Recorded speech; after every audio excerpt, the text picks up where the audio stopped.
तो हमारा दो कॉन्सेप्ट अभी बचे हुए थे फंक्शन के अंदर. The first one is arbitrary and second one is keyword arbitrary. Almost हमने काफी सारी चीजें कवर अप कर ली थी इसके अंदर, like non local, local, metric functions, global, ये सब चीजें हम लोगों ने ऑलरेडी कवर अप कर रखा है. तो हमें दो इश्यूज हम लोगों ने ऊपर देखे हुए थे पहले पुराने वाले, जब हमने वैल्यूज यानी कि जब हम देख रहे थे पैरामीटर एंड आर्गुमेंट्स को डिफाइन करते समय, तो हमने यहाँ पे एक कॉन्सेप्ट देखा था ये वाला, कि जब हम दो पैरामीटर्स यहाँ पे डिजाइन कर रहे थे और हम नीचे जब पास कर रहे थे आर्गुमेंट, तो मोर देन वन आर्गुमेंट पास कर रहे थे, मतलब जो हमारे पास जितना कैटेगरी हमारे पास अवेलेबल था, जितना पार्ट्स हमारे पास अवेलेबल थे, जितनी पोजीशन हमारे पास थी, उस पोजीशन से ज्यादा हम वैल्यू पास कर रहे थे. ओके, तो दिस इज अ पॉइंट कि जब हम इस तरीके से पास कर रहे थे तो वो हमें प्रॉब्लम दे रहे थे कि है ना कि टू पोजीशन आर्गुमेंट आपने पास करे हैं, बट कितने आपने दो पोजीशन आर्गुमेंट आपके पास है, आपने कितने पास कर रखे हैं उसमें, थ्री. तो दिस इज एन इशू. तो सेम इशू हम लोग यहाँ पर, मैं आपको डिफाइन करके दोबारा बता देता हूँ कि एक टैग वन नाम का वेरिएबल लिया, सॉरी फंक्शन लिया, उसके अंदर मैंने दो पैरामीटर्स डिजाइन करे, and we just write simple word over there, value of a is. को मेरे को दोबारा इसलिए बनाना पड़ रहा है जस्ट बिकॉज, क्योंकि मेरे पास है नहीं, मुझे फिर सारी चीजें चला के फिर से सब कुछ प्रोसेस करना पड़ेगा. बी इज एक बार हम बना लेते जैसे हमारा काम से चलता रहेगा. तो हमने यहाँ पे इस तरीके से इसको यूज किया था एंड हमने फन को कॉल करा. जब हम दो वैल्यू पास कर रहे थे तब तो कोई इशू नहीं था, बहुत आराम से इसको यूटिलाइज कर रहा था. लेकिन जैसे ही मैंने इसमें मोर देन टू पास कर दिया, मतलब जितने पोजिशनल आर्गुमेंट थे उससे ऊपर वैल्यू मैंने पास कर दी, तो वी कैन सी इसने मेरे को एरर यहाँ पर शो कर दिया. अब प्रॉब्लम क्या थी, इसको हैंडल कैसे करें. तो इस कॉन्सेप्ट को, मतलब अगर आपके पास एक या एक से ज्यादा पोजिशनल आर्गुमेंट आ जाते हैं तो आप किस तरीके से उसको हैंडल करोगे. वैल्यूज कितनी भी आएगा कोई इशू नहीं होगा. तब हम लोग यूज करते हैं क्या, आर्बिट्ररी कॉन्सेप्ट. आर्बिट्ररी आर्गुमेंट क्या होता है, ये एस्टेरिस्क साइन होता है. ओके, और हम standard keyword standard word use करते हैं ARGS शो करने के लिए. बट आप कोई भी वेरिएबल नेम दे सकते हो, जैसे मैंने AB ले रखा है तो B को भी मैं यूज कर सकता हूँ. लाइक फॉर एग्जाम्पल, ये तो हमारा इशू था, सोल्यूशन क्या था, बहुत सिंपल था. हमने यहाँ पे लिया एंड तो मैंने इसके आगे क्या लगा दिया, एस्टेरिस्क लगा दिया. And this asterisk is what, arbitrary. अब ए के अंदर तो हमारा सबसे पहला वैल्यू जो है वो ए के अंदर जाएगा, रेस्ट जितना भी वैल्यू है वो सारा का सारा आपका किसके अंदर पास हो जाएगा, बी के अंदर पास हो जाएगा. वंस वी एग्जीक्यूट, ओ गलत जगह लगा दिया मैंने उसको. ठीक है, once we execute you can see A की वैल्यू जो थी वो 2 है एंड बी की वैल्यू रिमेनिंग रेस्ट जितना डेटा था वो सारा का सारा एक इसमें ग्रुप के अंदर, यानी कि एक डेटा स्ट्रक्चर फॉर्म में वो सारा का सारा आपका किसके अंदर स्टोर हो गया, बी के अंदर स्टोर हो गया. This is a point, this concept is called what, arbitrary.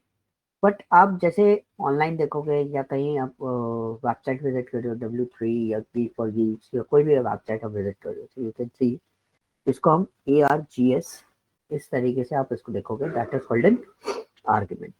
तो ARGS at just an simple definition wise वो क्या हो जाता है, एक तरीके से एक पार्ट हम अलग से ले लेते हैं, बट आप उस जगह पे आप कुछ भी लिख सकते हैं, नेम कुछ भी हो सकता है, कोई इशू नहीं है.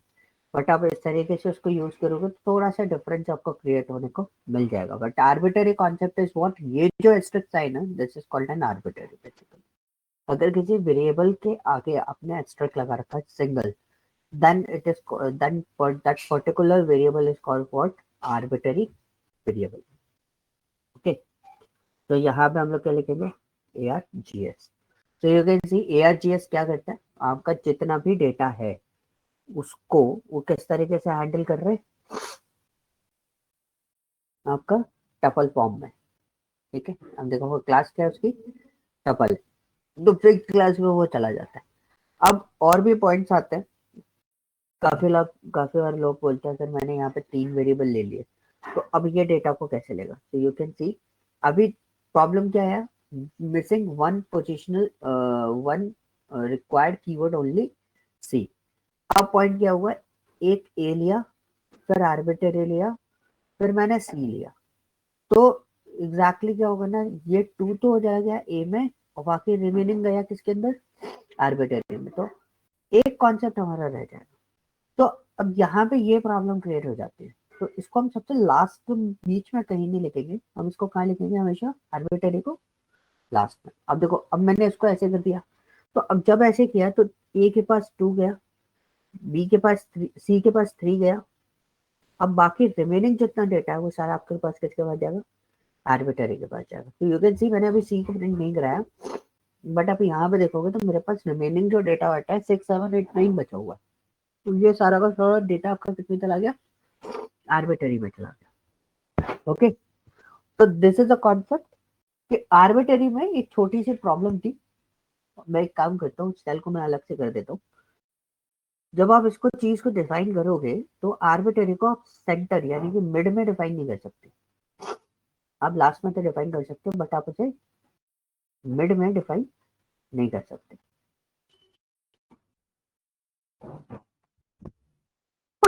सॉरी, क्लियर, वहां पे कोई डाउट इतने पार्ट में।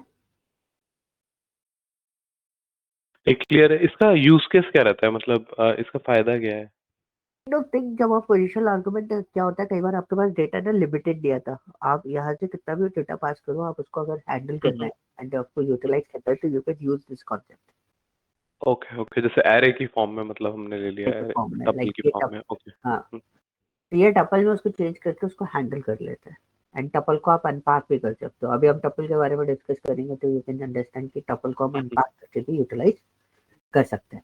ओके। तो ये बस एक छोटा सा बेनिफिट था कि अगर आपके पास मोर देन, जैसे हम लोगों के पास अदर प्रोग्रामिंग में क्या इशू था कि दो पोजिशनल आर्गुमेंट दिए, तो 2 ही आपको पास करने पड़ेंगे। अगर आपको बहुत सारे पास करने तो we need to create an array. तो यहाँ पे ये ऑटोमेटिकली बाय डिफॉल्ट आपको यहाँ प्रोसेस करके दे देता है।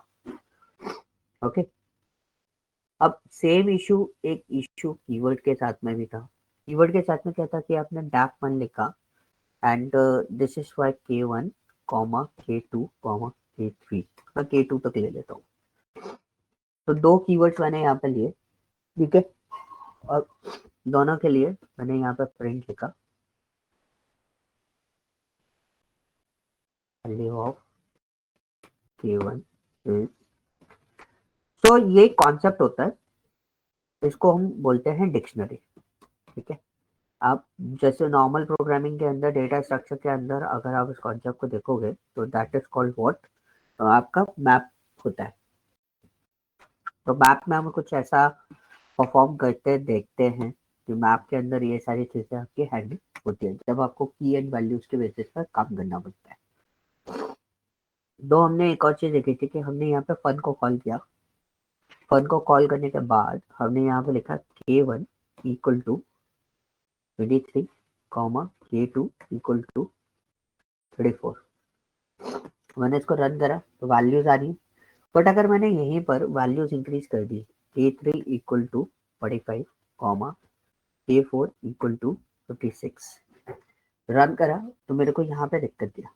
ओके, अब कीवर्ड आर्बिट्ररी में क्या होता है, जब आपके पास एक से ज्यादा, ये भी सेम टाइप का कॉन्सेप्ट हुआ जैसा आपका वेरिएबल में था, वहां पर डायरेक्ट वैल्यूज थी, और यहाँ पे आपका क्या है, डेटा जो प्रोसेस हो रहा है वो किसके साथ में प्रोसेस हो रहा है, कीज के साथ में प्रोसेस हो रहा है।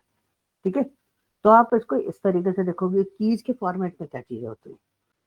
तो हमने यहाँ पे देखा कि इसको अगर आपको हैंडल करना है कीवर्ड्स वालों को, तो कीवर्ड वालों को हैंडल करना है तो आपको डबल एस्टेरिक लगाना पड़ता है, और इसके लिए जो स्टैंडर्ड वेरिएबल फॉर्मेट जो हम लोग यूज करते हैं KWARGS यूज करते हैं। ठीक है, अब मेरे को यहाँ पे एक प्रॉब्लम ये आई, तो इसका सोल्यूशन क्या था, तो सोल्यूशन बहुत सिंपल सा था।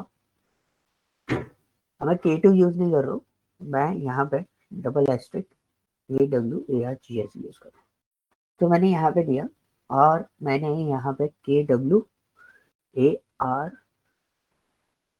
लिख दिया। ओके, तो मेरी पहली की तो चली जाएगी K1 में, बाकी रिमेनिंग जितनी कीज है वो सारी की सारी किसके अंदर चली जाएंगी, KRWGS में। तो यहाँ पे पॉइंट क्या था, जब आप वैल्यूज दे रहे थे तब उस डेटा को कौन से डेटा स्ट्रक्चर में कन्वर्ट कर रहा था, वो टपल में। ठीक है, अब जब यहाँ पे की एंड वैल्यू का कॉन्सेप्ट है, जब मैंने इसको एग्जीक्यूट करा तो यू कैन सी उसने उसको किस कॉन्सेप्ट में अप्लाई कर दिया, डिक्शनरी। तो अगर आप इसका जो इसका टाइप चेक करोगे KWARGS का, तो your type is what, dictionary. यहाँ पे थोड़ा सा ना आपका डेटा स्ट्रक्चर इंट्रोड्यूस हो जाता है कि यहाँ पे इसको किसमें कन्वर्ट कर रहा है, डिक्शनरी में। तो आप इंडिविजुअल वैल्यूज भी पिकअप कर सकते हो, अगर आपको इंडिविजुअल वैल्यू चाहिए। आगे मैं इसके बारे में डिटेल में डिस्कस करूंगा। तो जैसे मैंने इसको बोला कि K2 उठाना है आपको, K2 उठाना है, तो K2 को लिए मैंने यहाँ पे डाला K2 की वैल्यू है 34। ठीक है, तो K2 की वैल्यू को मैंने यहाँ पे देखा तो उसने मेरे को K2 की वैल्यू उठा के दे दी 34। तो दिस इज अ पॉइंट, अगर आप सिंगल्स में लिख रहे हो तो you can go for this. आप इस तरीके से लिख रहे हो तो आप इस तरीके से भी यूटिलाइज कर सकते हो। और जैसे कई बार हमारे पास कई चीज़ें अवेलेबल होती है इसके अंदर, तो हमने यहाँ पे लिख दिया वैल्यूज और एग्जीक्यूट कर दिया, तो यू कैन सी ये सारी वैल्यूज हमारे पास इस फॉर्म में उठ के आ गई। तो डिक्शनरीज के काफ़ी सारे फंक्शंस हमारे पास अवेलेबल होते हैं। तो अगर आपको इनके साथ में वर्कआउट करना है, चाहे आप ऊपर वर्कआउट करो चाहे आप नीचे वर्कआउट करो, you can use your functions and the data structure concept for this. Okay. विशाल, यहाँ पे जैसे हमने K1 मेंशन किया, तो K1 वो कैसे अंडरस्टैंड करें, मतलब ये डिक्शनरी का पार्ट है, मतलब K1 अगर हम देखें तो ये तो वैल्यू ही है। जब तक आपने वो KWARGS लिखा है उसके बाद तो उसने डिक्शनरी फॉर्म में उसे कन्वर्ट कर लिया, बट ये K1 K2 K3 ये डिक्शनरी है। मतलब ये तो एक तरीके से जैसे ऊपर वैल्यू हम डिफाइन कर रहे थे सेम उसी तरीके से कर रहे हैं ना हम। लेकिन आप दोनों को पासिंग करने का तरीका देखोगे तो यहाँ पे आप डायरेक्टली वैल्यू पास कर रहे हो वेरिएबल को। अच्छा, ओके। लेकिन यहाँ पे जब मैं नीचे वैल्यू पास कर रहा हूँ तो नीचे वैल्यू पास करने का फॉर्मेट अलग है। तो यहाँ पे मैं क्या कर रहा हूँ, K1 इक्वल टू 23। तो यहाँ जो 23 है वो डायरेक्टली 23 पास नहीं हुआ, यहाँ पे ये K1 पास हुआ है। तो K1 इज योर की और वो इस की को आप असाइन कर रहे हो। अच्छा, तो वो की वैल्यू उस तरीके से सेटअप कर लेगा। हम पास जब ऐसे करेंगे तो वो की वैल्यू फॉर्मेट के अंदर उसको करेक्ट। करेगा। तो पासिंग करने का वे जो है ना वो हमारा थोड़ा डिफरेंट है ऊपर और दोनों जगह। इसलिए this concept is called keyword arbitrary concept and this one is variable arbitrary. Okay, तो एक सिंपल सा डिफरेंस आपको यही डिफरेंस देखने को मिलेगा। ओके, क्लियर हुआ। सो अच्छा, एक छोटा सा पार्ट और रह गया था, तो मेरे को अभी रिटर्न को देख के ध्यान आया। रिटर्न के बाद है ना एक कॉन्सेप्ट होता है जो मेरे को मैं डिस्कस करता हूँ, और वो कॉन्सेप्ट है ना कॉम्प्लिकेटेड फॉर्मेट्स पर काम में आता है। बाकी सब उसको मना करते थे, इसको यूटिलाइज नहीं करना। आप लोगों ने भी सुना होगा, आप लोगों ने पढ़ा भी होगा, यूज भी किया होगा। That concept is called what, recursion. Recursion क्या होता है, एनीवन कोई idea? Calling function within function, right? Yes, So calling function within call to itself within a function. Right? Yes, a function calling itself. ठीक है, एक function जो अपने आप को खुद को कॉल करे। तो इट्स काइंड ऑफ थिंग कि आपका जो लूप होता है ना, लूप का एक ऑल्टरनेटिव आप इसको समझ लो। ठीक है, और इसको अच्छे से समझने के लिए सिर्फ एक ही फंक्शन, एक ही प्रोग्राम हम लोग यूज करते हैं, that is called N factorial.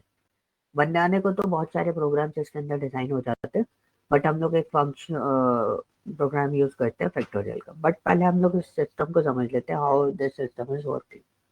तो रिकर्शन आप जब भी बनाओगे, सो दिस इज माय रिकर नाम का मैंने एक फंक्शन बनाया। ठीक है, और मैंने कॉलिंग कर दिया। तो रिकर की जगह मैं इसको कर देता हूँ फन कर देता हूँ, थोड़ा शॉर्ट नेम हो जाएगा। ठीक है, अब हमने यहाँ पे लिखा प्रिंट, डबल कोट्स के अंदर लिखा स्टार्ट, और यहाँ पे मैंने फंक्शन कॉल करते, फंक्शन के अंदर फंक्शन मतलब उसी फंक्शन को अपने खुद के अंदर ही कॉल करवा दिया एंड मैंने यहाँ पे लिखा स्टॉप। अच्छा अब थोड़ा सा आप लोग अपनी साइड से मेरे को आंसर करना, अगर मैं यहाँ पे फन को कॉल करता हूँ तो ये कैसे चलेगा, मतलब क्या आउटपुट आएगा इसका मेरे पास? स्टार्ट एंडलेस चलता रहेगा। एंडलेस चलता रहेगा। क्या ये वाकई में एंडलेस तक चलेगा, कभी टर्मिनेट नहीं होगा? नहीं, ओके, एनीवन? तो जब तक स्टैक मैनेजमेंट की कैपेसिटी है पाइथन की तब तक चलता है। करेक्ट। सो ये लूप में पॉसिबिलिटी होती है कि अगर आपका लूप तो उसमें चला गया इनफाइनाइट फॉर्मेट पर, यानी कि ऑलवेज ट्रू कंडीशन में चला गया, तो आपका लूप कैसा चलेगा? हमेशा इनफाइनाइट फॉर्म में चलता ही रहेगा, ठीक है। बिकॉज ऑफ दैट, क्योंकि जब आपका लूप चलता है तो आपका सेम वेरिएबल पे ही वैल्यू अपडेट हो रहा होता है, राइट। तो वेरिएबल की वैल्यू की कैपेसिटी काफी ज्यादा हाई होती है as compare to this one. अब आप देखोगे जब मैं रिकर्शन की बात कर रहा हूँ तो रिकर्शन में ये इसका स्टैक फुल हो जाएगा। स्टैक कैसे फुल होगा?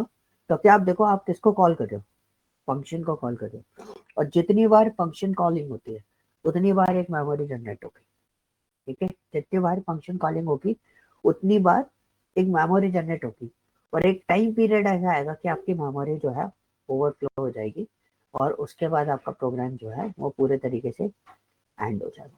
तो मैं आपको दिखा देता हूँ। ऐसा लूप में एरर जनरेट नहीं होता, आप देखोगे रिकर्शन में एरर जनरेट होता है। एरर बहुत सिंपल सा है, रिकर्शन एरर देता है मैक्सिमम रिकर्शन टास्क के एग्जिट, ठीक है। तो इसने क्या बोला कि भाई जितना उनके पास स्टैक था वो एक्सीड हो चुका है, अब इसके पास जगह नहीं है, ठीक है। तो दिस इज अ पॉइंट कि आपका कितनी बार चलेगा ये तो मैं भी नहीं बता सकता कितनी बार चलेगा। तो वैसे बेसिकली हम देते तो 600 टाइम्स तो ऑलरेडी ये चल चुका है। तो दिस इज अ पॉइंट कि रिकर्शन स्टॉप होता है, ऐसे नहीं है कि रिकर्शन बंद नहीं होगा, रिकर्शन बंद होगा, मेमोरी फुल होने के बाद ये रिकर्शन आपका स्टॉप हो जाता है। सो रिकर्शन बेसिकली हम लोग यूज क्यों करते हैं? तो दो यूज केसेस है, लाइक फॉर एग्जांपल जिन जगह पर हम लोगों के लूप से कुछ प्रोग्राम्स ऐसे होते हैं, कुछ ऐसे सिचुएशंस होते हैं हमारे पास जिनको हम लूप से अगर सॉल्व करते हैं तो इट मे बी कॉम्प्लिकेटेड, वो काफी कॉम्प्लिकेटेड हो जाता है, उसको आप इजीली सॉल्व नहीं कर सकते। Like for example tower of Hanoi, game देखा टावर ऑफ अनाइट? आपको दिखा देता हूँ।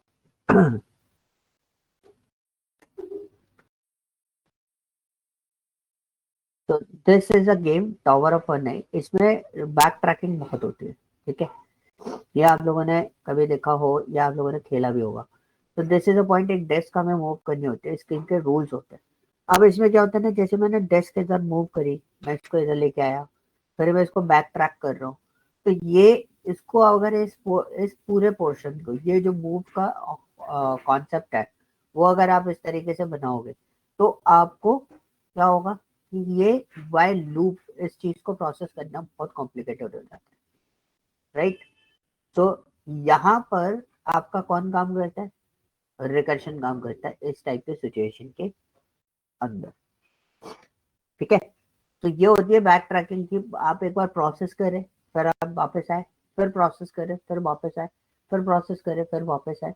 तो अगर आप इस चीज को लूप से एक बार प्रोसेस करके देखते हैं कि आपके इस तरीके से मूव डिजाइन हो सके तो आपको बहुत ज्यादा प्रॉब्लम क्रिएट होगी। लेकिन जब अगर आप दूसरा पहला यूज केस समझ में आ गया, इस टाइप की जो कॉम्प्लेक्स प्रॉब्लम होती है उसमें हम लोग क्या यूज करते हैं? रिकर्शन को यूज करते हैं। और दूसरा कॉन्सेप्ट इसके अंदर ये रहता है कि जब आप इसके अंदर कॉपी पे या हम जब सूडो कोड लिख रहे होते हैं, सूडो कोड पता है ना? यस। नहीं, याद नहीं है। सूडो कोड एक्चुअली क्या होता है कि जैसे अगर मेरे को आपको कोई प्रोग्राम का एल्गोरिथम समझाना है, ठीक है, तो दो तरीके होते हैं हमारे पास, एक तो सिंपल इंग्लिश फॉर्मेट में हम लिख के दे दें आपको कि क्या करना है, और दूसरा वो फॉर्मेट होता है कि मैं उसको एक डमी कोड बना के आपको दे दूं, डमी यानी कि that one is pseudo code, कि इसमें क्या क्या चीजें प्रोसेस करनी है।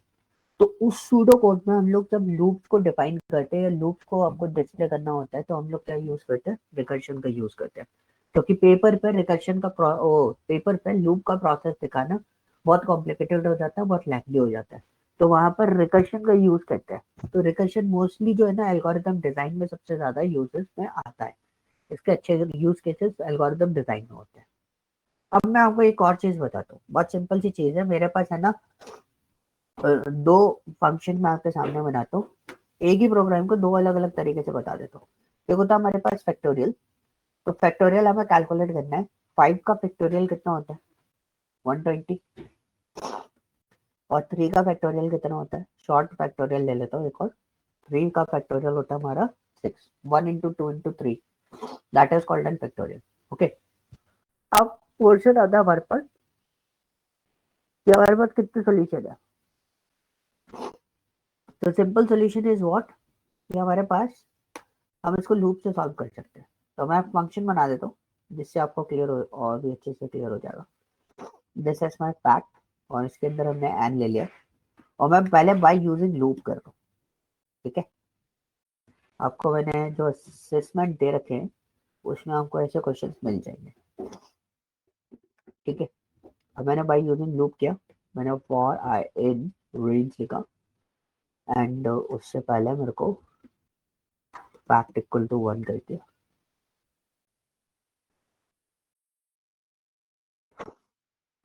और हमने यहाँ पे लिख दिया 1 कॉमा n+1। तो जितना है उतना तो हमारा चलना चाहिए। तो हमने यहाँ पे लिख दिया फैक्ट मल्टीप्लाई इक्वल टू आई। ठीक है, और आप रिटर्न कर दो उसको क्या, फैक्ट।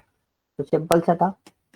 और हमने n का इनपुट ले लेना है यहाँ पर, इंटीजर इनपुट। आपके पास अगर फैक्टोरियल का फंक्शन नहीं है तो आप पैकेज डिजाइनिंग में जब आपको बताऊंगा तो उसमें आप इस तरीके से इन सब चीजों को यूटिलाइज कर सकते हो। That's why function is very important. Enter the number to calculate.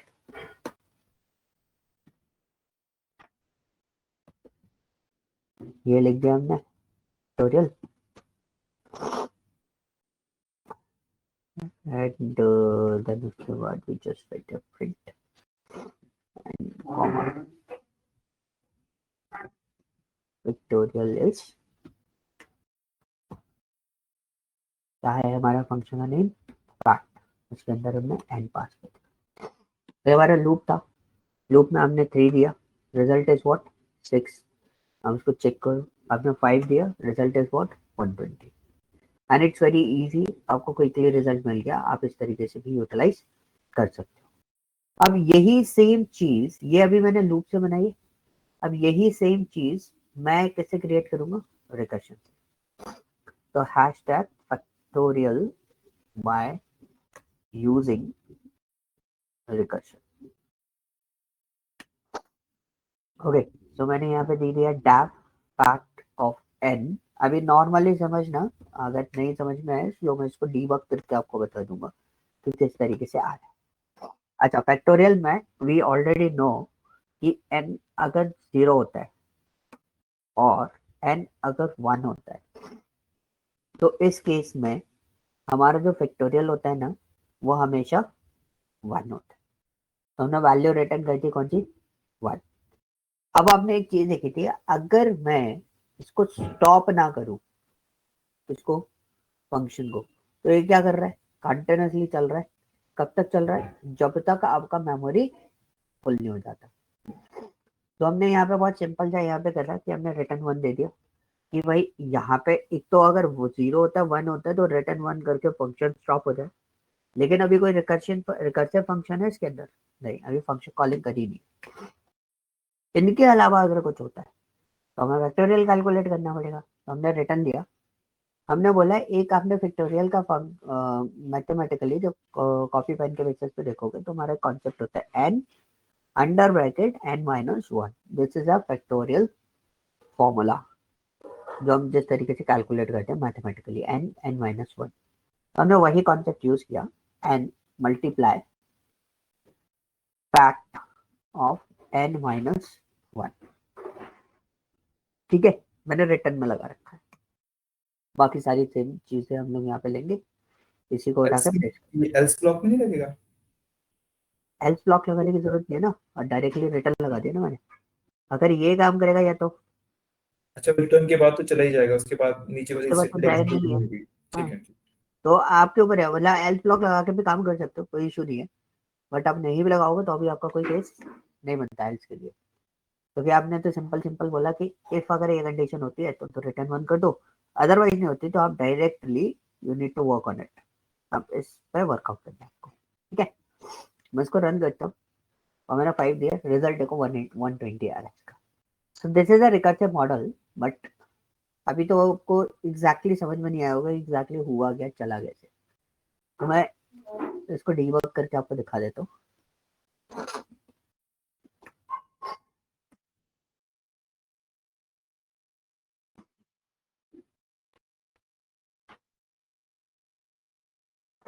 तो देखो अभी डैप है, एक ऑब्जेक्ट हमारा डैप का आ गया, global film object is what fun. दूसरा, अच्छा यूजर इनपुट देना पड़ेगा, मैं 3 को दे देता हूँ, ज्यादा बड़ा इनपुट नहीं दे रहा, 3 दे रहा हूँ। तो अब इस चीज को समझना, यहाँ पर आया, ठीक है। अब आपके पास n की वैल्यू कितनी है, 3। आपके पास ये फैक्ट है, fact of n।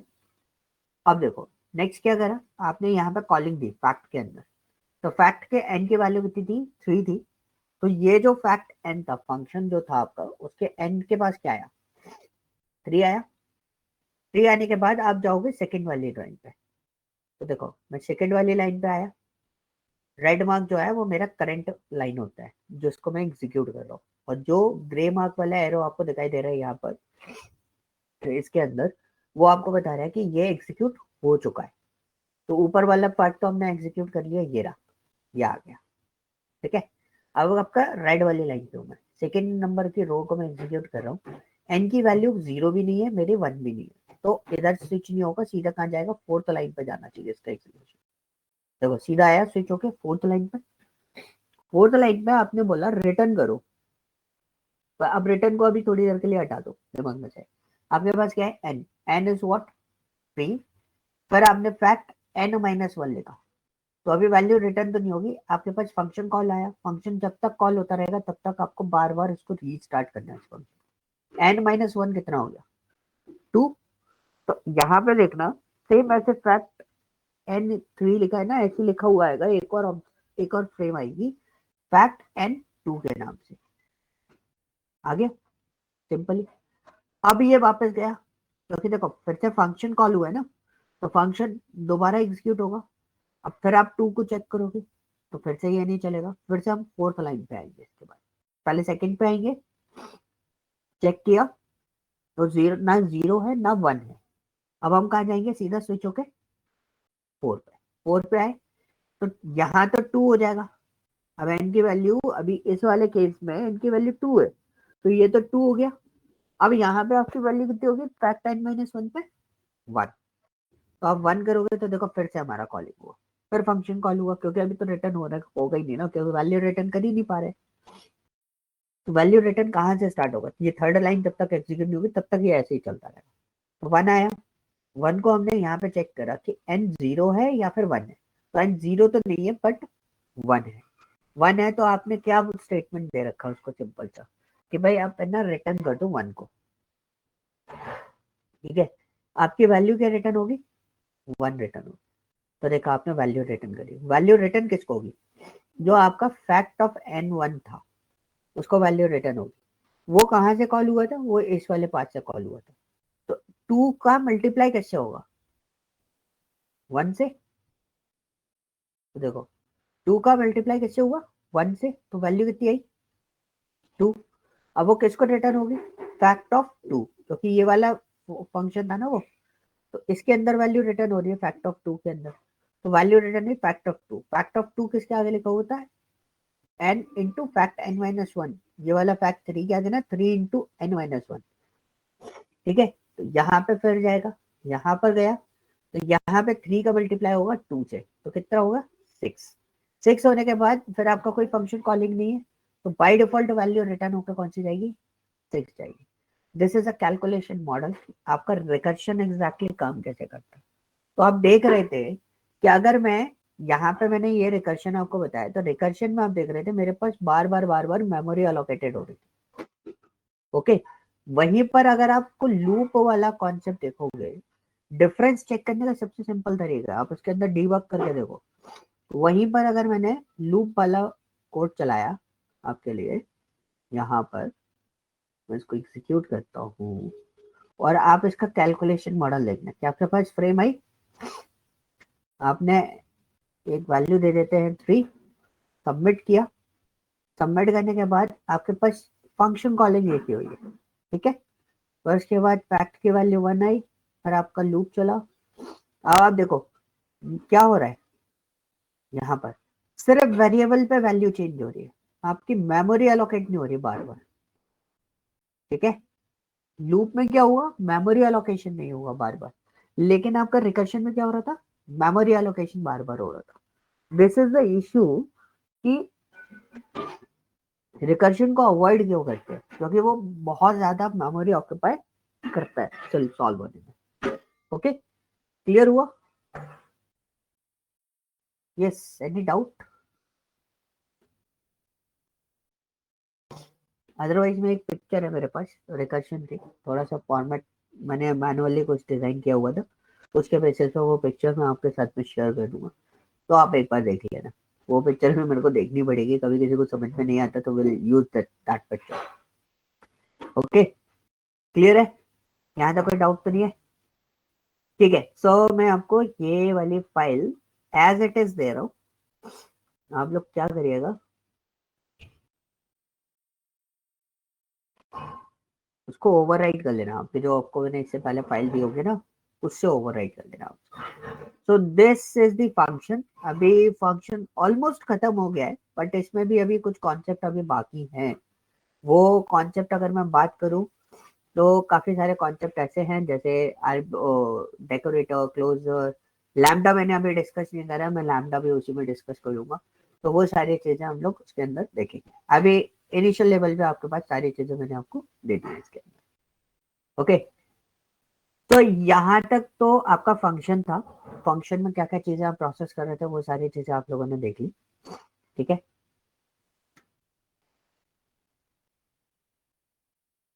Okay, so now we are going to start another part, that one is data structure. हाँ जी, फंक्शन में किसी को कोई डाउट तो नहीं है? नहीं। ओके, तो अब मैं आज जो डेटा स्ट्रक्चर स्टार्ट करने वाला हूँ, तो वो 2 डेटा स्ट्रक्चर में एक साथ चलाऊंगा, फिर दोनों बाकी रेस्ट डेटा स्ट्रक्चर एक साथ चलाऊंगा, क्योंकि दोनों एक दूसरे से रिलेटेबल हो जाते हैं कहीं ना कहीं, तो आपको चीजें यूज करने में और देखने में इजी रहेगा।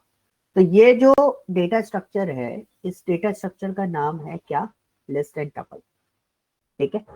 2 डेटा स्ट्रक्चर हमें मिलते हैं। डेटा स्ट्रक्चर का बेनिफिट्स आप लोगों को पता है? Yes, anyone? To store different type of data sets. Okay, और इतनी इंपॉर्टेंट है प्रोग्रामिंग To के? efficiently traverse through the data sets. Okay बस इतना ही याद है कुछ नहीं। ओके, सो बेसिकली क्या है ना, we will manage the data storage. Okay, हम डेटा की प्रोसेसिंग की प्रोसेस जो होता है ना, डेटा प्रोसेस करने का जो एफिशिएंसी होती है, वो डेटा स्ट्रक्चर के थ्रू इंक्रीज कर सकते हैं। ये चीज आप जैसे वेरिएबल्स वगैरह के साथ में हम प्रोसेस करते हो, उन सब चीजों के साथ में नहीं हो सकता। ओके, बट डेटा स्ट्रक्चर का जो कोर कॉन्सेप्ट है, जो बेस होता है, वो आपका स्टार्ट होता है किसके थ्रू, एरे के थ्रू। ओके, और पाइथन में सबसे बड़ा प्रॉब्लम यह है कि पाइथन के अंदर एरे नहीं होता, और पाइथन के अंदर अगर आपको एरे के साथ में प्रोसेस कर रहा है, you need to use what, NumPy. बिना नमपाई के आप पाइथन के अंदर एरे यूटिलाइज नहीं कर सकते। तो एक छोटा सा प्रॉब्लम ये है कि भाई एरे तो है नहीं हमारे पास, और हमें ये सीधा सीधा क्लियर बोल दिया गया कि अगर आपको पाइथन के अंदर एरे यूज करना है तो आपको क्या यूज करना पड़ेगा, नमपाई यूज करना पड़ेगा। और नमपाई में आपको इनबिल्ट फंक्शंस मिल जाते हैं, ठीक है। अब काफी सारे फंक्शंस आपको इनबिल्ट नमपाई के अंदर मिल जाते हैं, आप उनको यूटिलाइज कर सकते हो। बट यहाँ पर हमारे पास कुछ object database data structures available होते हैं, जिनका हम लोग यूजेस करते हैं एज अ एरे या as a link list, as a stack, queue, काफी सारे जितने भी हमारे डेटा स्ट्रक्चर के कॉन्सेप्ट होते हैं वो सारे ऑलमोस्ट हमारे पास फॉलो अप हो जाते हैं इन 4 सेक्शंस के अंदर। एक पहला लिस्ट, दूसरा हमारा टपल, तीसरा हमारा स्टैट एंड चौथा हमारा डिक्शनरी। इसके अंदर बहुत आसान है, बट थोड़ा सा क्या है ना, मैं आपको थोड़ा सा डीप डाइव मतलब स्ट्रैच करके चीजों को बताने वाला हूँ। स्ट्रैच करके इन द सेंस ये मतलब एक कोर कॉन्सेप्ट बहुत इंपॉर्टेंट हो जाता है। अब स्ट्रैच करके बताने के फॉर्मेट मेरे क्या है कि मैं आपको वाई फंक्शन भी चीजें करके बताऊंगा, विदाउट फंक्शन भी हम उन चीजों को परफॉर्म करके देखेंगे। यस, कुछ फंक्शंस मैं आपको बताऊंगा बाई चांस अगर आपको क्लिक नहीं करते तो आप उनको कैसे यूटिलाइज कर सकते हो प्रोग्रामेटिकली फॉर्मेट में। ओके, इजी है, टफ नहीं है। काफी बार आप टूल के ग्लिचेस भी देखोगे इसके अंदर। टूल के ग्लिचेस मतलब आप कंसेप्चुअल लेवल पे सही चल रहे हो बट टूल उस तरीके से वर्कआउट नहीं कर रहा होगा। ये कुछ प्रॉब्लम्स हम लोगों को देखने को मिल जाती है। तो सबसे पहले एक टॉपिक हम लोग कवर अप करते हैं, that one is what least. Okay, अब लिस्ट के अंदर हमारे पास की पॉइंट्स क्या होते हैं कि अगर आपको लिस्ट को आइडेंटिफाई करना है तो लिस्ट के अंदर की पॉइंट्स क्या होंगे। पहली चीज, ये जो स्टोर होती है वो हमेशा किसमें स्टोर होती है, स्क्वायर ब्रैकेट में। तो अब इसको आइडेंटिफाई करने के दो ही तरीके हैं, या तो आप इसको देख के आइडेंटिफाई करना चाहते हो तो आप ब्रैकेट देख लो, या फिर आप टाइप चेक कर लो। ठीक है, यह हमेशा किस में स्टोर होती है, स्क्वायर ब्रैकेट में स्टोर होती है। दूसरा आपने बोला एक और चीज, हेट्रोजेनियस, मतलब आप इसमें कोई किसी भी टाइप का डेटा इसके अंदर स्टोर कर सकते हो, कोई फॉर्मेट नहीं है, हेट्रोजेनियस स्टोरेज रहता है। तो नेक्स्ट वन इज ये इंडेक्सिंग अवेलेबल रहती है इसके अंदर। इंडेक्सिंग बोलो या फिर ऑर्डर्ड भी बोल सकते हो आप उसको। अगर इंडेक्सिंग है तो ऑब्वियसली बात है ऑर्डर्ड होगा। And the next one is yes what, अगर इंडेक्सिंग है तो random access is allow. Okay, random access is allow. And the second one is what, आपके पास डुप्लीकेट वैल्यूज, ये बहुत इंपॉर्टेंट है। डुप्लीकेट वैल्यूज अलाउ करता है। ओके, और क्या हो सकता है, last one is what, changeable.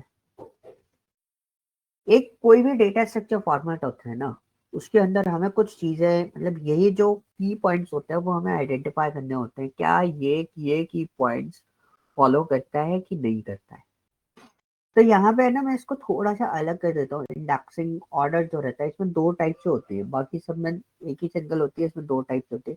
एक पॉजिटिव इंडेक्सिंग और दूसरी आपकी नेगेटिव इंडेक्सिंग।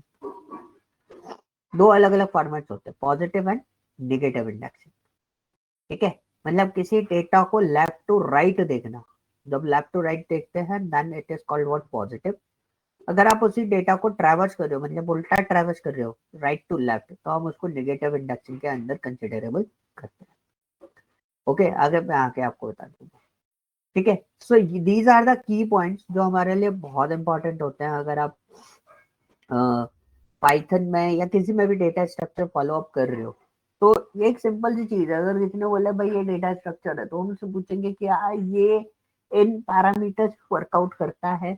अगर इन पैरामीटर्स के बेसिस पे वर्कआउट करता है then it's called a data structure. Yes, ये हम उसको कंसिडरेबल कर सकते हैं, अदरवाइज नहीं करेंगे। ठीक है, तो आप नॉर्मली सी में डेटा स्ट्रक्चर देखो या जावा में देखो, सी प्लस प्लस में देखो, पाइथन में देखो, किसी भी प्रोग्रामिंग एरे कहीं भी, मतलब in the sense Excel, power BI, इनमें भी आप देखोगे तो फॉर्मेट सेम है।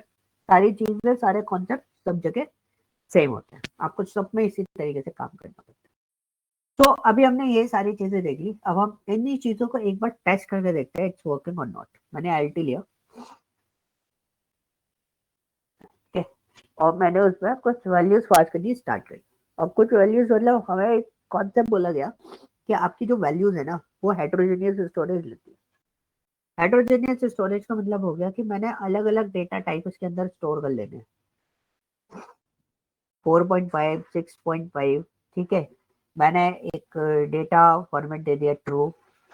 ठीक है, मैंने डबल कोट्स करके यहाँ पे नाम दे दिया आदित्य ठीक है, और मैंने यहाँ पे ब्रैकेट करके लिख दिया 3 + 2j, ओके, एंड देन उसके बाद ठीक है। तो अब मैंने डुप्लीकेट वैल्यूज का भी हमारे को बोला गया कि डुप्लीकेट वैल्यूज भी ये स्टोर कर लेता है, तो हमने यहाँ पे 3 दिया और मैंने स्क्वायर ब्रैकेट बंद कर दिया। तो ये डेटा कैसे है, हेट्रोजेनियस है। इसमें पहले 2 नंबर जो है वो इंटीजर हैं, फिर आपके पास फ्रैक्शनल वैल्यूज हैं, फ्लोट है, फिर मैंने बूलियन दिया, फिर मैंने स्ट्रिंग दिया, फिर मैंने कॉम्प्लेक्स डेटा दिया, फिर मैंने एक डुप्लीकेट वैल्यू भी अलाउ कर दी। तो इसमें 2 चीजें चेक हो गई, एक तो हेट्रोजेनियस, दूसरा आपका डुप्लीकेट वैल्यू। ठीक है, तो हमने एक चीज देखी कि 2 चीज हम लोग इसमें चेक कर लेते हैं और स्क्वायर ब्रैकेट में ये स्टोर होता है। हमने रन करा, 2 कॉमा यहाँ पे लग गया मेरे से। अब मैं इसको रन करता हूँ, देखो कोई एरर नहीं है, यानी कि ये हेट्रोजेनियस स्टोरेज ले लेता है और डुप्लीकेट वैल्यूज भी ये स्टोरेज में ले लेता है, कोई इशू नहीं है।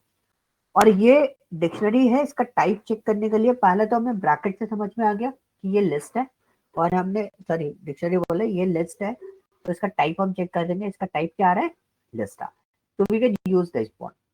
अब यहाँ पे ये फॉर्मेट क्लियर हुए कि हेट्रोजेनियस हमारा क्लियर हो गया, यस ये हेट्रोजेनियस वैल्यू यूज कर लेता है। एंड देन उसके बाद आप देखोगे कि दूसरा जो ये यूज कर रहा है वो क्या यूज कर रहा है, ये आपका डुप्लीकेट वैल्यूज भी अलाउ कर रहे हैं, और इसका डेटा टाइप भी हमने चेक कर लिया कि ये लिस्ट है। अब लिस्ट में एक हमें बोला गया कि ये यहाँ पर रैंडम एक्सेस अलाउ होता है, ठीक है, और दूसरा हमें बोला गया कि इसकी लेंथ अगर मेरे को निकालनी है तो लेंथ कैसे निकालेंगे। तो हमारे पास एक फंक्शन होता है एलियन करके, एलियन के अंदर आप लिस्ट पास कर दो। यस, चलिए छोटा सा क्वेश्चन था हाँ जी हाँ जी। ये जो एलटी जो बनाया आपने वो कॉम्प्लेक्स टाइप का बनाया है, हाँ मतलब कि हेट्रोजेनियस का बनाया, आई मीन हाँ हाँ तो ये अलग अलग टाइप है। फॉर एग्जांपल एलटी 0 की अगर मैं टाइप देखूंगा तो वो different rather than in comparison to LT 2, है ना? अलग अलग टाइप देख सकता हूँ आप हाँ, बताएं। बिल्कुल बिल्कुल बिल्कुल। अभी मैं आता हूँ उस पर, मैं अभी लूप यूज मुझे करके 3+2 मुझे समझ नहीं आया कि व्हाट ये क्या लिस्ट है, क्या है ये, मतलब ये ये जो तो 3 लिस्ट है ना, ब्रैकेट में, देखो यहाँ नहीं पे आप नहीं देखोगे। नहीं नहीं, ब्रैकेट में 3+2j is a tuple format और this what one this is called an complex number. एक हमारे पास कॉम्प्लेक्स डेटा टाइप होता है। ये कुछ और ही है फिर हाँ, बात मैं आपको बता देता हूँ। ठीक ये है। हमारा टोटल लेंथ जो है वो आपका कितना है, 8 है, तो इसका इंडेक्स नंबर 7 होता है। तो सिर्फ उसके बारे में मैं आपको बता देता हूँ, तो मैं उसका टाइप अलग से चेक कर देता हूँ आपके लिए। तो इसका टाइप जो है, अच्छा 7 पे इंटीजर क्यों दे रहा है, just a minute, L2 square bracket 7।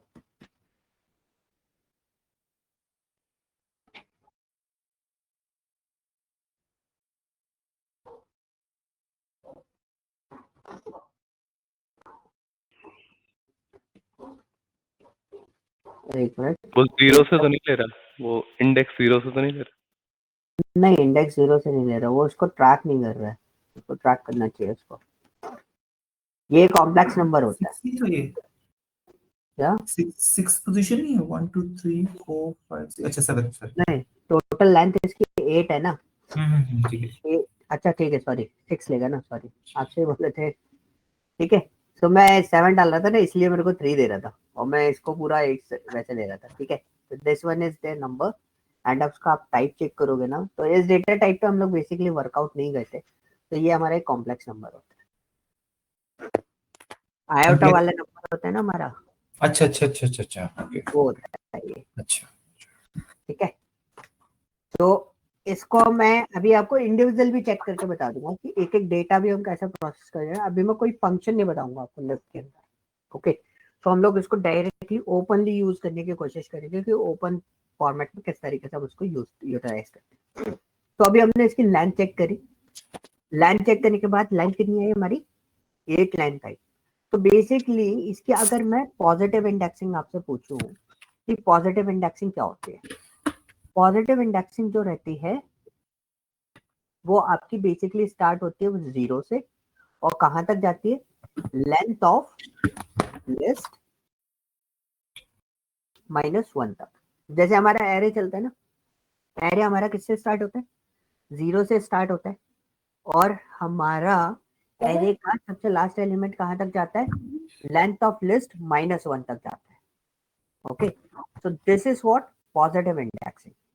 तो how positive indexing is working? तो बहुत सिंपल सी चीज है. अगर मैंने LT 0 लिया तो ये मेरा कौन सा डेटा उठा के देगा? The first one 2. और अगर मैंने इसका LT 7 लिया तो ये मेरे को कौन सा डेटा उठा के देगा? 3. This one, the last one data. Okay, इसी चीज को मैं कैसे लिख सकता हूँ? LT 7 को the length of LT bracket -1. ठीक है, ब्रैकेट -1. अब जब भी आप देख रहे हो, जब मैं इंडेक्सिंग उठा रहा हूँ तो हमेशा उसके आगे क्या लगा रहा हूँ? Square bracket. ठीक है, हमेशा क्या यूज करो? स्क्वायर ब्रैकेट यूज करो, so you can use it. Okay, this is a formation. ये क्या हो गया? हमारा पॉजिटिव इंडेक्सिंग हो गई. अब हमारा नेगेटिव इंडेक्सिंग क्या होता है? इसको बहुत अच्छे से समझना, क्योंकि स्लाइसिंग आपको यूज में आती है, तो आपको स्लाइसिंग में इन सब चीजों का ध्यान रखना पड़ेगा. और इंडेक्सिंग आपको एक बार समझ में आ गई, फिर आपको कुछ नहीं करना, बहुत सिंपल है.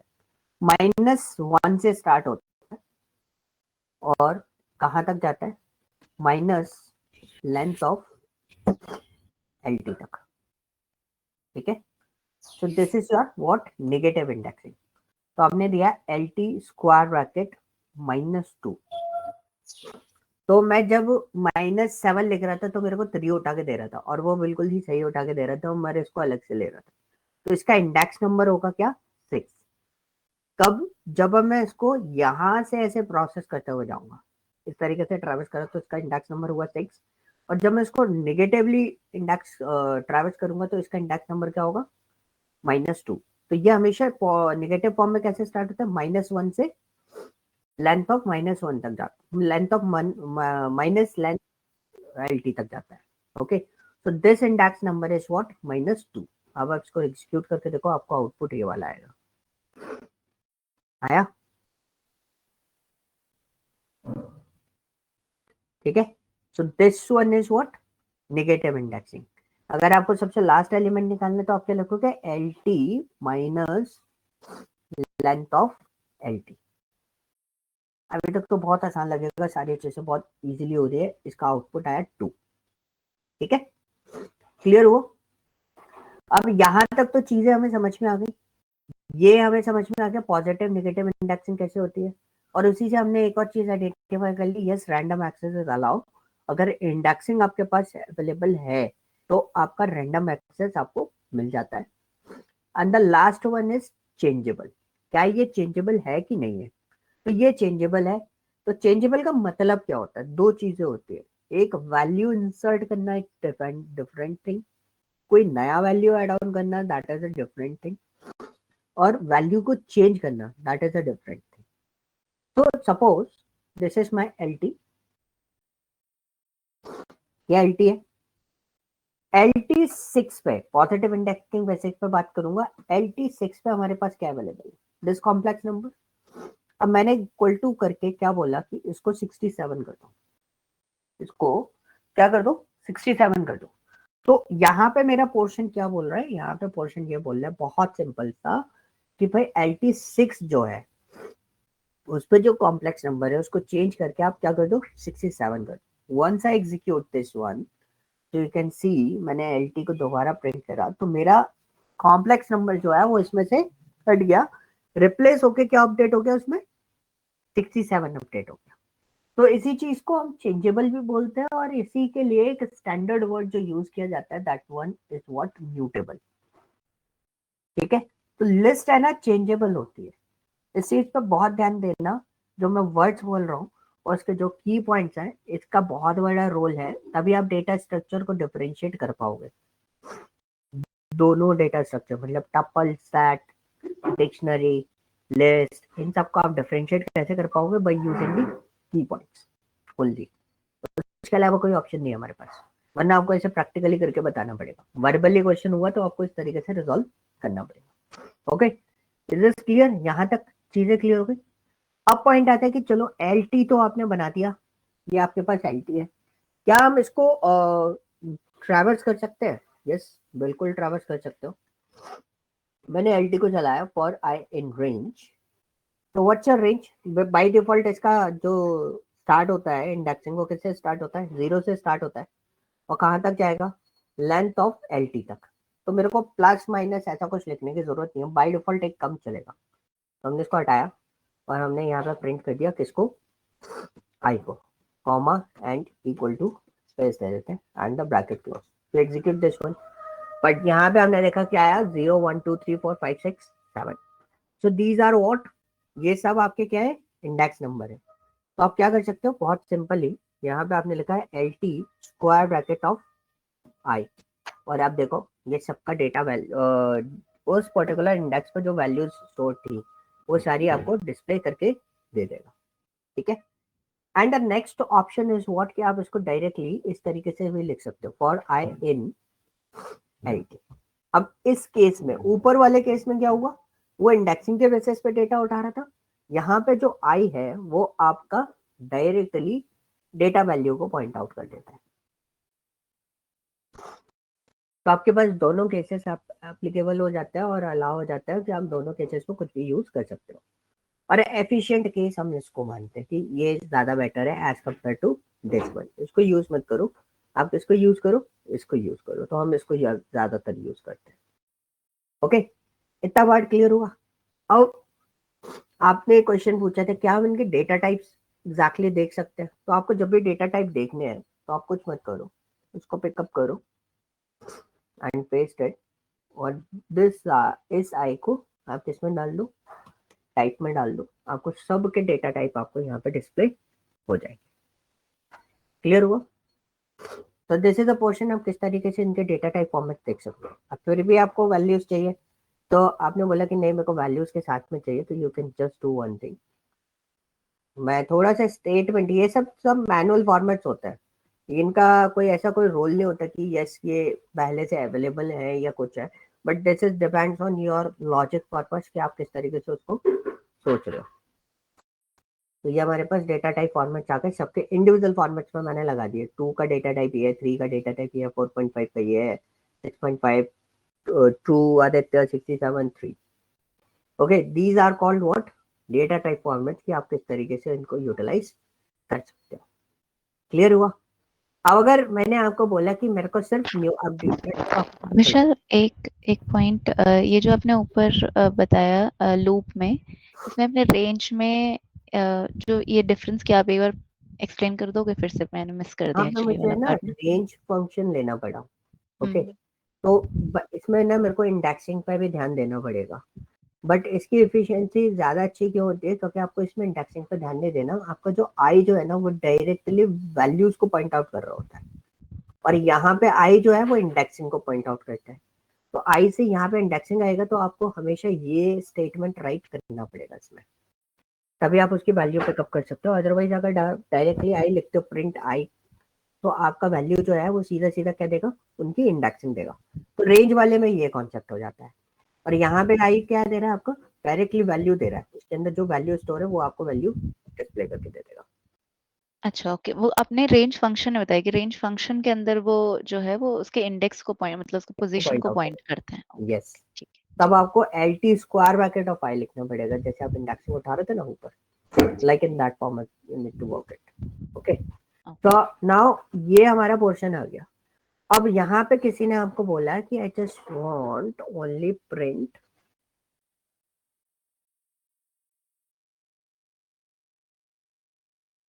Numerical numbers. अब आपको मैंने बोला कि भाई मेरे पास तो डेटा बहुत सारा है, जो मेरा न्यूमेरिकल नंबर से वो उठ के आ जाए, तो हम क्या करें? तो for I in L T, मुझे भी नहीं पता, मैंने रैंडमली क्वेश्चन डाला है आप लोगों के आगे। ठीक है, सो मेरे को बस इतना पता था कि मैं जब आई को प्रिंट करा रहा हूँ, अब लॉजिक बिल्डिंग का कॉन्सेप्ट देखना कि बहुत सिंपल सा हमने करा, आई को हमने इस तरीके से प्रिंट कराया, तो हमें बताया कि भाई ये जो वैल्यूज है, एक ट्रू है एक आदित्य है। तो अब Aditya is the string and true is what? Bool values. तो मेरे को सिर्फ है ना इन दोनों को छोड़ के बाकी सारा डेटा प्रिंट कराना। तो हमने एक इफ स्टेटमेंट लगाया, फिर मैंने लिखा टाइप ऑफ आई, ये बस इस टाइप से क्वेश्चंस आते हैं, बहुत सारे क्वेश्चंस आपको ऐसे दे दिए जाएंगे तो आप उनसे इस तरीके से खेल सकते हो। Type of I, if type of I not equal to str, str is what, numerical value, ठीक है, और type of I equal to bool, okay. तो क्या करो, मैंने उसको बोला कंटिन्यू कर दो, उसको क्या कर दो, कंटिन्यू कर दो, और मैंने इसको एग्जीक्यूट करा। तो देखो सर मेरे पास कौन सी वैल्यूज आ गई, न्यूमेरिकल वैल्यूज आ गई। तो मैं सिर्फ और सिर्फ किसको उठा सकता हूँ, न्यूमेरिकल वैल्यूज को उठा सकता हूँ, ओके। तो आपको इस तरीके से डेटा आपको दे दिया जाएगा, इसमें कई बार आपको बोल दिया जाएगा मेरे को सम करके दे दो इनकी जितनी भी न्यूमेरिकल वैल्यूज है। तो इसी प्रोग्राम को आप यूटिलाइज कर सकते हो आगे, अगर आप चलो इसको आपने तो str लिखा है, मतलब स्ट्रिंग टाइप लिखा है कि हाँ वो स्ट्रिंग टाइप है या फिर बूलियन है। करेक्ट, ओके मैंने उसके बाद इसके अंदर कंटिन्यू लिखा है। तो अगर str या बूलियन आया तो वो नीचे प्रिंट नहीं करेगा, वहीं से वो वापस उसी लूप को क्या कर देगा, कंटिन्यू कर देगा। तो वो दो चीजें मेरी स्किप हो जाएंगी, बाकी पूरा डेटा मेरा पास नीचे आ जाएगा, ओके। आपको अगर इसमें बोल दिया कि मेरे को सम ऑफ न्यूमेरिकल वैल्यूज चाहिए, sum of numerical values, is it possible, हो जाएगा। के लिए हमें क्या करना पड़ेगा, मैंने ऐसे इक्वल टू 0 लिया। आप प्लीज इसके अंदर ना सम मत यूज करना, सम डिफॉल्टली इसके अंदर एक फंक्शन होता है, और इसमें ना एक छोटा सा ग्लिच है जुपिटर के साथ में। और अगर आईडी आईडी में मैंने चेक नहीं किया, बट मेरे को चेक करना पड़ेगा, आप भी चेक करना कि अगर आप सम को यूज कर रहे हो तो फिर वो फंक्शन एग्जैक्टली उस तरीके से रिएक्ट करना बंद कर देता है। ये जुपिटर में होता है। फिर क्या लिखना है यहाँ पे, बहुत सिंपल ही मैंने यहाँ पे लिखा SU प्लस इक्वल टू आई, ठीक है। और हम यहाँ पे प्रिंट कर देंगे, print under bracket double quotes result is colon double quotes close comma SU, run कर दो, आ गया 86.0। तो दिस इज अ पोर्शन कि आप किस तरीके से इन डेटा को आइडेंटिफाई कर सकते हो, ओके। स्क्रीन चला गया था मेरा अभी, नहीं विजिबल है था। मेरी हाँ नहीं, जी स्क्रीन, विजिबल है। ओके। तो मुझे ऐसा लगा मेरा स्क्रीन ड्रॉप हुआ था अभी, ओके। यहां तक चीजें क्लियर हुई,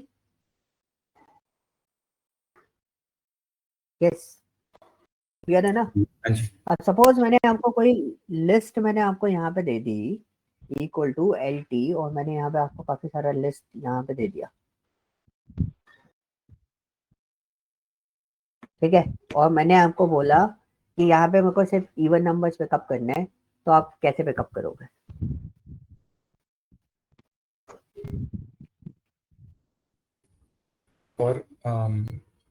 for I in LT,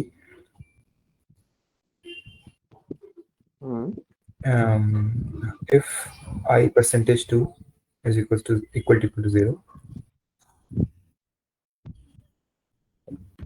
तो आप इस तरीके से करके क्या कर सकते हो, sum is equals Even- to sum plus, नहीं सम करने की जरूरत नहीं है ना, सिर्फ अच्छा इवन नंबर से on the split, हाँ ठीक है, ठीक है। तो हम लोग सिर्फ इतना से स्टेटमेंट लिख के and we can pick up the even numbers, okay. तो ये एक पोर्शन आपके पास बन जाता है कि आपको समझ में आ गया इवन नंबर्स कैसे उठाने हैं। अब सपोज मैंने यहाँ पर कोई डेटा यहाँ पे मेंशन कर दिया, सपोज मैंने यहाँ पे लिखा करीना, ओके, और मैंने यहाँ पे एंटर कर दिया पूजा, ओके। अब मैंने आपको बोला कि सिर्फ मेरे को नेम प्रिंट कराने हैं, करीना और पूजा प्रिंट कराने हैं, तो वो कैसे करोगे, इफ कंडीशन चेंज हो जाएगी ना, जो आपने ऊपर लगाई, type of if type is equal to str. type of y equal to str, Print. i को प्रिंट करा दें। एलटी ऑफ आई का टाइप चेक करना, LT of I, T of i कौन सा, यहाँ पे अच्छा माय बैड, ठीक है ठीक है ठीक है, मैं आई को रेंज सोच रहा था, ठीक है ठीक है। ओके। तो अगर मैं आपको बोलूं 93 का इंडेक्स नंबर क्या है, वो आपको आइडेंटिफाई करना है, तो वो कैसे निकालोगे?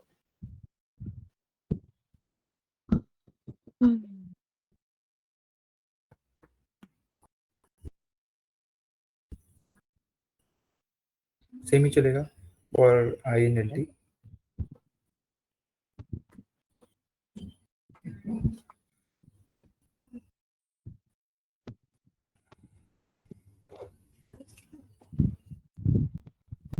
नहीं इसमें हम उस तरह से कर सकते हैं रेंज से, और आई नहीं एन नहीं, रेंज से नहीं करना ना।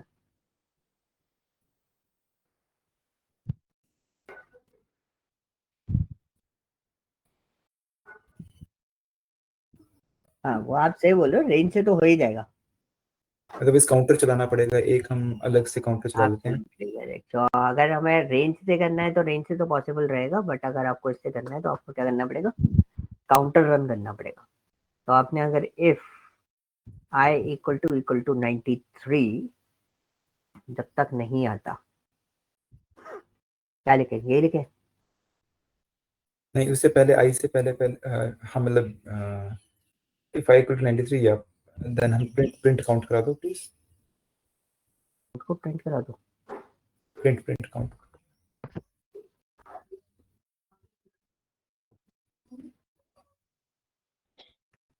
बट वो तो जीरो एंटर मारिए, एंटर मारिए, टैब से थोड़ा सा पीछे जाइए, count is equal to count.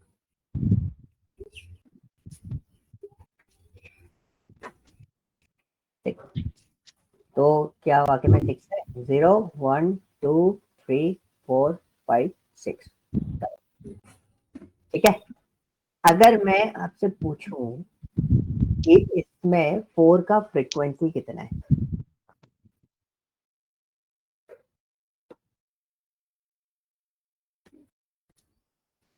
Same ही रहेगा, जो ऊपर वाला होता है प्रोसेस में count equal to count plus में अंदर चला जाएगा। करेक्ट। तो आपको एक चीज समझ में आई होगी, जो मैंने आपसे प्रोसेस करा है, ये एक्चुअली लिस्ट के है ना, फंक्शंस हैं कुछ, और मैंने आपसे कैसे बनवाए, लाइक डायरेक्टली, कि अगर आप डायरेक्ट फॉर्मेट पे चेक करोगे तो आपको यहाँ पे अगर आपके पास फंक्शन नहीं भी होता है तो आप उनको डिजाइन कर सकते हो। ये कुछ ऐसा कॉन्सेप्ट नहीं है कि बिना फंक्शन के रन नहीं करेगा। मतलब अक्सर मेरे साथ में प्रॉब्लम क्या होता है, जब मैं पढ़ा रहा होता हूँ तो पहले एक छोटा सा इशू मैंने फेस किया था इसके अंदर, कि जब भी किसी को मैं फंक्शन बताता था, जो क्लासेस मैंने अभी तक निकाली है, तो उसमें क्या होता था कि सब लोग क्या फॉर्मेट रखते थे कि है ना, जो फंक्शंस है उनके भीतर लिस्ट है चल नहीं सकती। बट लिस्ट क्या है, एक डेटा स्ट्रक्चर है, तो आप चाहो तो डायरेक्टली आप चला सकते हो। और जो जैसे मैंने आपसे यहाँ पे इंडेक्सिंग निकलवाई, तो एक हमारे पास इंडेक्स नाम का फंक्शन होता है, हम वहां से निकाल सकते हैं। एक हमारे पास काउंट नाम का फंक्शन होता है, काउंट भी कर सकते हैं, ठीक है। सो दिस इज अ पोर्शन कि आप पूरा data structure by using loop भी प्रोसेस कर सकते हैं उसके अंदर स्क्रैच से। ऐसा नहीं है कि आप फंक्शन से ही चलाओ, हालांकि फंक्शन से चलाओगे तो ज्यादा बेटर है, क्योंकि ऑलरेडी आपके पास चीजें अवेलेबल हैं, तो आप काफी सारी चीजें क्विकली प्रोसेस कर सकते हो। बट आप विदाउट फंक्शन भी इसमें डेटा प्रोसेस कर सकते हो, पूरा डेटा स्ट्रक्चर ऐसे चला सकते हो। अब जैसे ये डेटा मैंने आपको दे दिया, ठीक है, दिस इज माय डेटा, और मैंने आपको यहाँ पर एलटी में एक छोटा सा लास्ट क्वेश्चन और पूछ रहा हूँ, यानी तो आप इसको होमवर्क की तरह ले लेना, या आप भी बता सकते हो तो बता देना मेरे को। इसमें सबसे बड़ा नंबर मतलब 93 जो है, इट्स माय मैक्सिमम नंबर, ये आइडेंटिफाई करना है। तो वो कैसे करूँगा?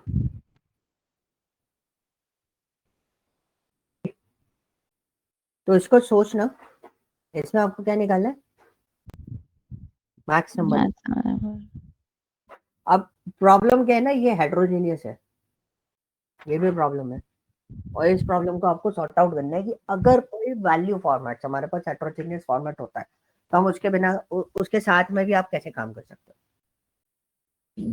विशाल, एक क्वेश्चन था, आप प्लीज स्क्रॉल अप करेंगे, टॉप पे हाँ, जाएंगे, क्या बोल रहे टॉप हो? पे जाएंगे, इस नोटपैड पे टॉप पे जाएंगे,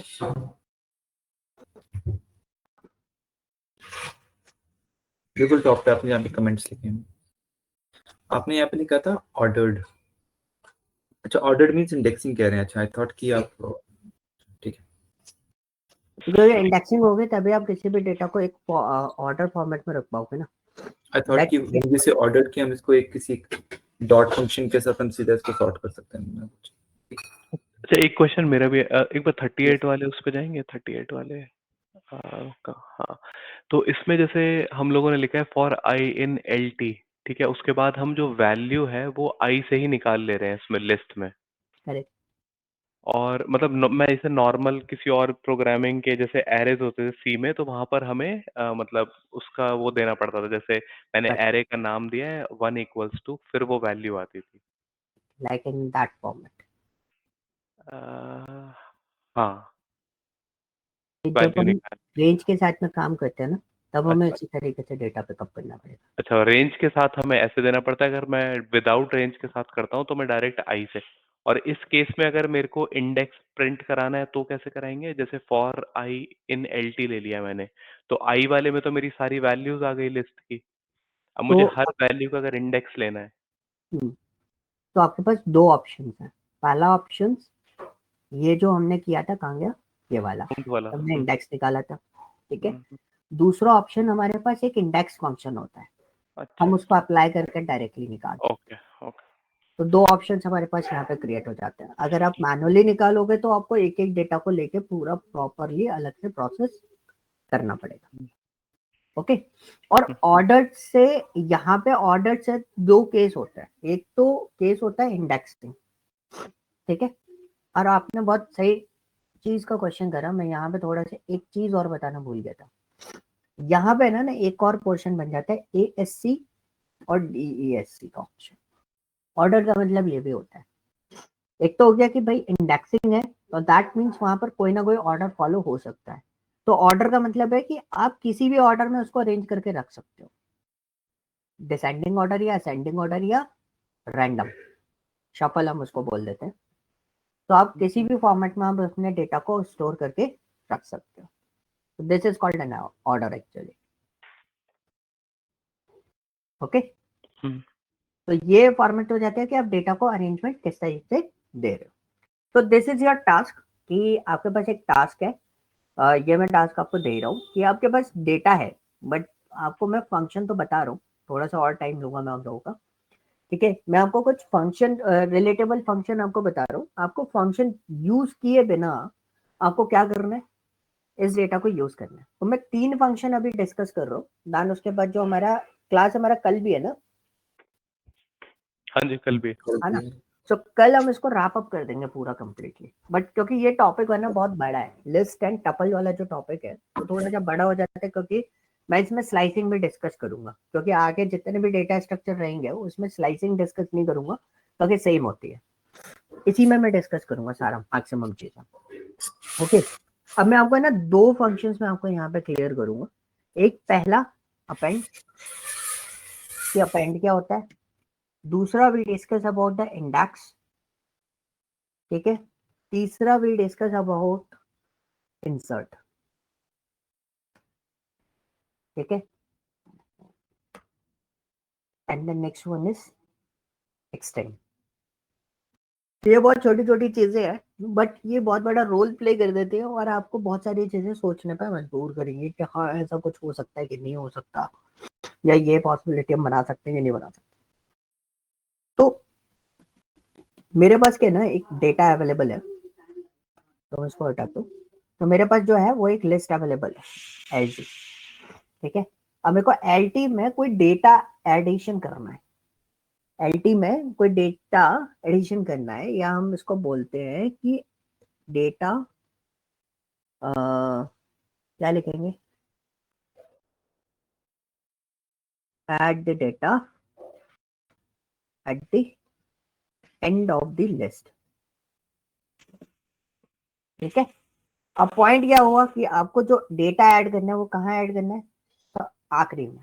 तो बेसिकली जब भी आप अपेंड यूज करते हो, मेरा कहने का मतलब सिर्फ इतना सा है कि जब भी आप अपेंड यूज करोगे, आप वर्ड्स में बहुत क्लियर है ना, इंसर्ट अलग चीज होती है, अपेंड अलग चीज होती है, ऐड अलग चीज होती है। यहाँ पे फंक्शंस यूज करेंगे हम अलग अलग डेटा स्ट्रक्चर में, किसी में ऐड बोल रहा हूँ, किसी में इंसर्ट बोलते हैं, किसी में हम अपेंड बोल रहे हैं। तो अपेंड का मतलब क्या होता है, जब कोई पूरा डेटा आपके पास होता है उसके लास्ट में कोई डेटा हम लोग ऐड करते हैं उसको अपेंड बोलते हैं। ठीक है, तो मैंने इसको 4034 एंटर किया और ब्रैकेट क्लोज किया एंड यू कैन सी मैंने उसको रन किया और मैं एल को प्रिंट कराता हूँ। तो देखो मेरा 34 कहाँ ऐड ऑन हुआ, सबसे लास्ट में। अब आपके पास बहुत सारे ऑप्शंस बन जाते हैं कि आप कोई भी ऑप्शन यूटिलाइज करके उसको प्रोसेस कर सकते हो। फॉर एग्जांपल मैंने वैल्यूज इंपोर्ट करनी है, आप इंपोर्ट लेना चाहते हो, तो एक तो आपको अपेंड तो समझ में आ गया, ठीक है, अपेंड इज वर्किंग।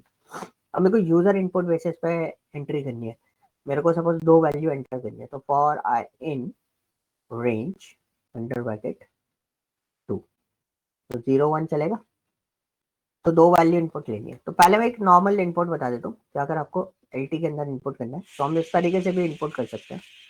तो मैंने यहाँ पे इनपुट किया, double quotes, enter the value, double quotes close, यहाँ पे दे दिया। आप चाहो तो वेरिएबल के थ्रू भी इसमें एंट्री कर सकते हो, दिस इज माई एक्स। तो आपके पास जो भी वैल्यू है आपने एंटर करी, आपने एंटर करा 67 नहीं करेंगे, हमने एंटर करा टीना। ठीक है, अब मैंने एंटर तो कर दिया, मैंने एलटी प्रिंट नहीं कराया था, मैंने एंटर करा, देखो टीना मेरा एंटर हो गया। ठीक है, अब आप चाहते हो कि डायरेक्टली अपेंड में इनपुट हो जाए, तो you can use what, append bracket. आप यहाँ पे इनपुट लिख सकते हो, उसके अंदर आप ब्रैकेट टू ब्रैकेट इसमें वर्कआउट कर सकते हो। तो देखो ये मेरे पास आया, तो यहाँ पे मैंने एक और एंट्री कर दी, क्या, रीटा। ठीक है, एंटर करा, अब मैं एलटी को दोबारा प्रिंट कराऊंगा तो यू कैन सी मेरे पास लास्ट में रीटा ऐड ऑन हो गया। अब मैं कोई मैसेज पास करना चाहता हूँ, तो हमने लिखा एंटर योर नेम। ठीक है, colon bracket close double quote, इस तरीके से दे दिया, तो मैसेज भी आपका इसी तरीके से प्रिंट हो जाता है। तो आपको अलग से प्रोसेस करने की जरूरत नहीं है। मल्टीपल वैल्यूज इनपुट लेनी है, कितना 3 टाइम्स 4 टाइम्स आप लूप लगाओ, उसके साथ में आप एंट्री बना सकते हो। तो सपोज मैंने यहाँ पे बना दिया आदित्य, एंटर किया and you can use the LT. आप एलटी प्रिंट करके देख सकते हो, तो आदित्य भी यहाँ पे प्रिंट हो गया। तो डायरेक्टली भी आप प्रिंट कर सकते हो, क्योंकि जुपिटर है, जुपिटर में ऐसा हो जाता है, बट आप प्रिंट स्टेटमेंट लगा के भी इसमें प्रिंट करके देख सकते हो। दिस इज माई डेटा जो हमने अभी लास्ट एंट्री करी। तो यहाँ पे आपके पास ऑप्शन काफी सारे हैं कि आप इनपुट लेके भी इसमें काम कर सकते हो। Append is using for this. अब जैसे कई बार क्या होता है ना, मैंने एक्स एक ब्लैंक एक्स दे दिया और उसमें मैंने आपको बोला कि मेरे को न्यूमेरिकल वैल्यूज चाहिए। ठीक है, तो for I in L T, तो हमने एक कॉन्सेप्ट बनाया था, तो हमने प्रिंट किया और आई को, देखो मेरे थोड़ी सी हैबिट है, मैं चला के देख लेता हूँ मेरा डेटा एग्जैक्टली वर्किंग में है कि नहीं है। छोटा सा पार्ट होता है, इससे हमें बस एक छोटा सा सिनेरियो मिल जाता है, यस इट्स वर्किंग और नॉट।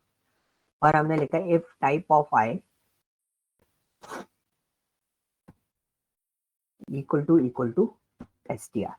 ठीक है, तो मैंने अब क्या कर रहा हूँ, मैंने बोला एक एक्स मेरे पास एक ब्लैंक लिस्ट है, जो जितनी भी न्यूमेरिकल वैल्यूज है वो सारी की सारी मेरी किस में चली जाए, ब्लैंक लिस्ट में चली जाए, या फिर जो भी टेक्स्ट डेटा वो ब्लैंक लिस्ट में चला जाए। तो मैं आपको एक चीज बताता हूँ, मैंने यहाँ पे आई को प्रिंट करा दिया और मैंने इसको एग्जीक्यूट करा, देखो नाम आ रहे सारे। अब आपको क्या बोला कि भाई जितना भी डेटा है वो किसके अंदर चला जाए, एक्स के अंदर चला जाए। So what we write there, हम बहुत छोटा सा स्टेटमेंट लिख देंगे यहाँ पर। अब आप देख रहे हो कि वैसा मुझे काम करना पड़ता उस फॉर्मेट में, तो मुझे अलग पोर्शन पर असाइनमेंट देना पड़ता। तो मैंने यहाँ पे दे दिया बहुत सिंपली, आई को पास कर दिया एक्स के अंदर। Print of x. तो हमने इसको एग्जीक्यूट करा तो देखो मेरा सारा टेक्स्ट डेटा है, जो स्ट्रिंग वाला डेटा है वो सारा का सारा एक अलग लिस्ट में आ गया। तो आप इस तरीके से अपनी लिस्ट सेपरेट भी कर सकते हो, डेटा इधर से उधर मूव भी कर सकते हो, और आप ले जा भी सकते हो कहीं भी इस डेटा को। ठीक है, तो दिस इज द पोर्शन, आप किस तरीके से उसको प्रोसेस करके रखो। डिलीशन भी कर सकते हैं, डिलीशन का मैं फंक्शंस आपको बताऊंगा, you can use that particular part, और आप उसको इजीली डिलीशन भी देख सकते हो। ओके, क्लियर हुआ यहाँ तक? एक क्वेश्चन है, जैसे अपने ऊपर टीना रीटा लिखा हुआ है, हाँ, ये जो है एक है कैपिटल टी और बाकी रीटा में सभी कैप्स हैं। तो अगर मैं कैपिटल टीना को सभी कैप्स टीना के साथ में अगर कंपेयर करूं तो वो सेम होगी वैल्यू, मतलब आइडियली डिफरेंट होनी चाहिए, बट वो सेम तो नहीं ट्वीट होगी। मतलब आप टीना को रीटा के साथ में कंपैरिजन? नहीं, ये मतलब कि बेसिकली दिस प्रॉपर केस को ऑल कैप्स के साथ कंपेयर करूं टीना को, तो वो इज इट डिफरेंट वैल्यू? और यू आर टॉकिंग अबाउट मेरे पास दो टीना लिखा हुआ है, एक इस तरीके से, ओके, और एक इस तरीके से। हाँ, तो ये दोनों सेम है कि डिफरेंट है? इसमें दो केसेस बनते हैं, एक तो इग्नोर केस वाले फॉर्मेट में तो सेम है, और एग्जैक्ट केस के फॉर्मेट में दोनों सिमिलर नहीं है।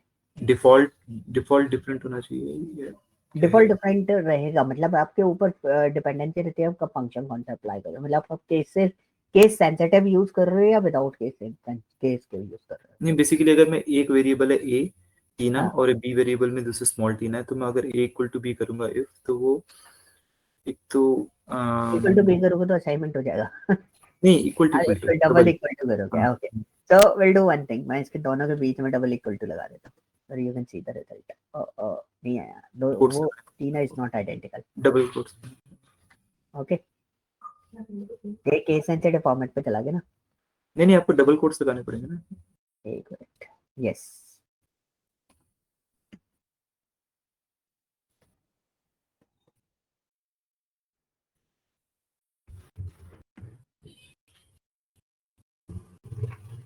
फॉल्स। ग्रेट। अब मैं चाहता हूँ कि ए को स्मॉल केस कन्वर्ट करना, तो मैं एक कुछ फंक्शन, कौन सा फंक्शन, कुछ फंक्शंस के बताएंगे ना जो लोअर के साथ में पास करूँगी।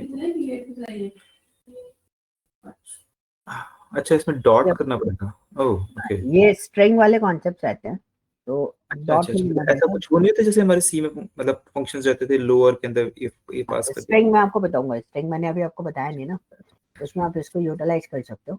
इसमें काफी सारे एल केस, यू केस, अलग अलग फंक्शंस हो जाते हैं हमारे पास, तो आप वो फंक्शंस यूटिलाइज करके इसको यूटिलाइज कर सकते हो। तो वही ओके। तो इसको इस तरीके से यूज करना पड़ेगा स्ट्रिंग के फॉर्मेट्स में, तो हाँ, ये वहां चल, कुछ अलग ये भी चला जाएगा। चला नहीं ना, राइट? बट हाँ, ठीक है, होगा कुछ ना कुछ। अभी मैं बताऊंगा लास्ट में। ठीक है। ठीक है, पहले डेटा स्ट्रक्चर कवर अप करेंगे, because string is not a string, वो एक कैरेक्टर एरे होता है। ओके, तो इसलिए मैं पहले डेटा स्ट्रक्चर पढ़ाता हूँ, देन उसके बाद स्ट्रिंग पे जाता हूँ। ओके, वो कैरेक्टर एरे होता है, स्ट्रिंग नहीं होता किसी भी प्रोग्रामिंग के अंदर। तो एक बार आपको डेटा स्ट्रक्चर प्रोसेस करना आ गया, उसके बाद आपको स्ट्रिंग को प्रोसेस करना इजी रहेगा, उसमें आपको कोई दिक्कत नहीं आएगी फिर। वैसे आप एल केस यूज कर सकते हो, लोअर यूज कर सकते हो, ठीक है। बट वो एज ए फंक्शन रहेगा या एज ए डॉट ऑपरेटर के साथ एज अ रहेगा? फंक्शन रहेगा, वो फंक्शन रहते हैं इसके अंदर। आपके पास एक लोअर मेथड होता है, आप सिंपली लोअर मेथड यूज करके स्ट्रिंग में उसको कन्वर्ट कर सकते हो इजीली, कि आपका जो भी डेटा है वो सिंपली आपका कन्वर्ट हो जाए। मैं आपको एक चीज बता देता हूँ, जैसे हमने इसको लिया, this is my Tina, okay, तो आपको क्लियर हो जाएगा। और मेरे को इसको लोअर केस में डालना है, तो मैं इसको प्रिंट भी कर देता हूँ, ए डॉट लोअर। आप इस तरीके से यूटिलाइज कर सकते हो, टीना स्मॉल हो गया। अब जैसे मेरे को इसको वैल्यू अब अपडेट करनी है, तो I can use the same function, okay. अगर आपका बी था, उसके अंदर आपने डबल कोट्स में टीना लिखा हुआ था स्मॉल में, और आपने ए इक्वल टू बी किया नॉट, ठीक है, ओके। तो आई तो थिंक अगर ये मैं अगर डॉट ऑपरेटर के साथ यूज करूँ तो ये टाइप तो नहीं चेंज करना है एक ही? क्या क्या जब मैं ए डॉट लोअर कर रहा हूँ तो जो आउटकम आएगा वो टाइप स्ट्रिंग की आएगी ना, वो कुछ कॉम्प्लेक्स ऑब्जेक्ट तो नहीं बन जाएगा कुछ? नहीं, वो स्ट्रिंग ही रहेगा। इसका टाइप आप बोल रहे हो ना, इसका टाइप मतलब भी जो अब आउटकम है टाइप, तो फिर मैं उसी ए के अंदर स्टोर करा रहा हूँ ना उसको, मैं जस्ट कंसर्न्ड कि वो str आएगा। ऑब्जेक्ट ना बन जाए, ठीक है, ओके। ओके, ऑब्जेक्ट सिर्फ आपके 4 ही केस में बनेगा, या तो वो डेटा स्ट्रक्चर मतलब अगर कोई भी डेटा स्ट्रक्चर फॉर्मेट में होगा तभी वो ऑब्जेक्ट टाइप का फॉर्मेट दिखाएगा, अदरवाइज नहीं दिखाएगा। ओके, तो यहाँ तक चीजें क्लियर हुई अपेंड वाली पोर्शंस। ओके, सो एक और पार्ट हम लोग लेंगे, थोड़ा सा कम टाइम लूंगा, इसको बीच में रोकूंगा मैं, ठीक है। अब हमारा दूसरा पार्ट अपेंड हम लोगों ने देख लिया। इसके बाद में जो मैं आपको बताने वाला था दैट वन इज इंडेक्स। तो इंडेक्स का एक क्वेश्चन आप लोगों में से किसी ने पूछा था, सॉरी मैं भूल गया, किसने पूछा था कि हमें पर्टिकुलर कोई इंडेक्स निकालनी है, सबकी इंडेक्सिंग हमें प्रिंट करनी है, so how can we do that. हमारे पास एक फंक्शन होता है, that function is called what, index, ठीक है। अब इंडेक्स में क्या है, मेरे पास एलटी है, तो कभी कभी ऐसा है तो जस्ट राइट हियर आप प्रिंट करके उसको यूटिलाइज करते हैं, ठीक है। अब आप बहुत ध्यान से देखो, इसमें काफी सारी चीजें अवेलेबल हैं। तो आपको किसी पर्टिकुलर डेटा का इंडेक्स निकालना है, तो आपने लिखा है एल डॉट इंडेक्स। अब आप देखो इसके अंदर हमारे पास क्या क्या पैरामीटर्स होते हैं। पहला वैल्यू, दूसरा start, and this is an stop value, this is and value. जो भी आप एंड वैल्यू दोगे, देखो वैल्यू बहुत बड़ी है, कहाँ आपको रुकना है, तो आप इसको स्किप भी कर सकते हो। और जो मैं आपको एक स्लैश की बात कर रहा था, दिस इज अ स्लैश, इसके बारे में भी मैं आपको इन्फॉर्मेशन दूंगा कि why we are using this slash in the function. किसी किसी फंक्शंस में आपको लगा हुआ मिलेगा, हर फंक्शन में नहीं मिलेगा, ठीक है। तो पहले हम लोग value and start and stop को देख लेते हैं। तो सपोज आपने यहाँ पे मेरे को बोला कि मेरे को 5 का इंडेक्स नंबर चाहिए, ठीक है। मैंने रन करा, 5 कौन सी पोजीशन पे है, 0 1 2, ये इंडेक्स नंबर क्या दे रहा है, 2 दे रहा है। यहाँ तक बात की थी, कोई दिक्कत नहीं थी। मैंने एल टी डॉट इंडेक्स दिया और मैंने आपसे बोला 4 का इंडेक्स नंबर दे दो, तो 4 का इंडेक्स नंबर क्या दे दिया, 1। But the case is what कि ये तो इसका इंडेक्स नंबर है, मैंने बोला कि मेरे को तो इसका चाहिए था, इसका नेक्स्ट वाले का। तो अब यहाँ पे क्या होता है ना, दूसरा पैरामीटर आपको काम करता है। दूसरा पैरामीटर कौन सा है, स्टार्ट, कि एग्जैक्टली आपको उस वैल्यू को कहाँ से ढूंढना स्टार्ट करना है। तो यहाँ से आपने अगर इसको ढूंढना स्टार्ट करा, आपने कोई पोजीशन नहीं दी, तो बाय डिफॉल्ट वो कहाँ से ढूंढेगा, 0 से। अब वो हमें कौन सी पोजीशन में मिल रहा है, फर्स्ट पे। अब मुझे ढूंढना कहाँ से है, सेकंड से। तो मैंने उसको बोला फर्स्ट पे तो हमारे पास 4 है, लेकिन उसके बाद से आप ढूंढना स्टार्ट करो। उसके बाद से हम ढूंढना स्टार्ट करेंगे तो फोर्थ की पोजीशन क्या आई, 9 आई। बट यहाँ पे भी एक केस आया, केस क्या आया कि भाई सपोज मुझे पता ही नहीं है, मेरा फर्स्ट वाला जो वो है क्या बोलते हैं 4, वो एग्जैक्टली कौन सी पोजीशन, मुझे पोजीशन ही नहीं पता। डेटा लिमिटेड नहीं हो सकता, डेटा बहुत सारा हो सकता है। तब हम कैसे करें, तो हमने लिखा एल टी डॉट इंडेक्स और यहाँ पे लिखा हमने 4, ठीक है, ब्रैकेट क्लोज +1। तो मैंने एक केस बनाया, मैंने यहाँ पे केस क्या बनाया कि अंदर वाला एल टी डॉट इंडेक्स है, मैंने पहले तो एल टी डॉट इंडेक्स को लिखा, तो कॉमा लिखा, मुझे स्टार्ट पोजीशन चाहिए थी। तो स्टार्ट पोजीशन पे मैंने बोला कि जो आपका फर्स्ट 4 मिलेगा उसकी जो भी पोजीशन है उसमें +1 कर दो। तो देखो आउटपुट आपका तब भी सेम आता है, क्लियर। बट अगर आप लूप के साथ में इसको यूटिलाइज कर रहे हो और आपके पास डुप्लीकेट वैल्यूज आ रही है, तो ये वहां पर फेल होने के चांसेस हो सकते हैं। ओके, मैं आपको सोल्यूशन बताता हूँ क्या हो सकता है, पर आप सोल्यूशन ढूंढना कि एग्जैक्टली हम किस तरीके से उसको रिजॉल्व कर सकते हैं। मेरे को भी नहीं पता, बट जस्ट मैंने डेटा देखा और डेटा देख के मैंने आपको बोला कि yes this is a problem जो हम लोग फेस करेंगे।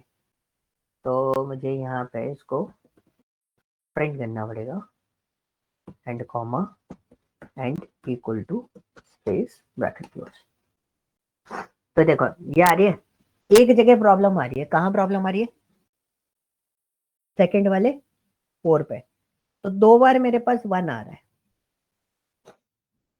2 बार मेरे पास क्या आ रहा है, 1 आ रहा है।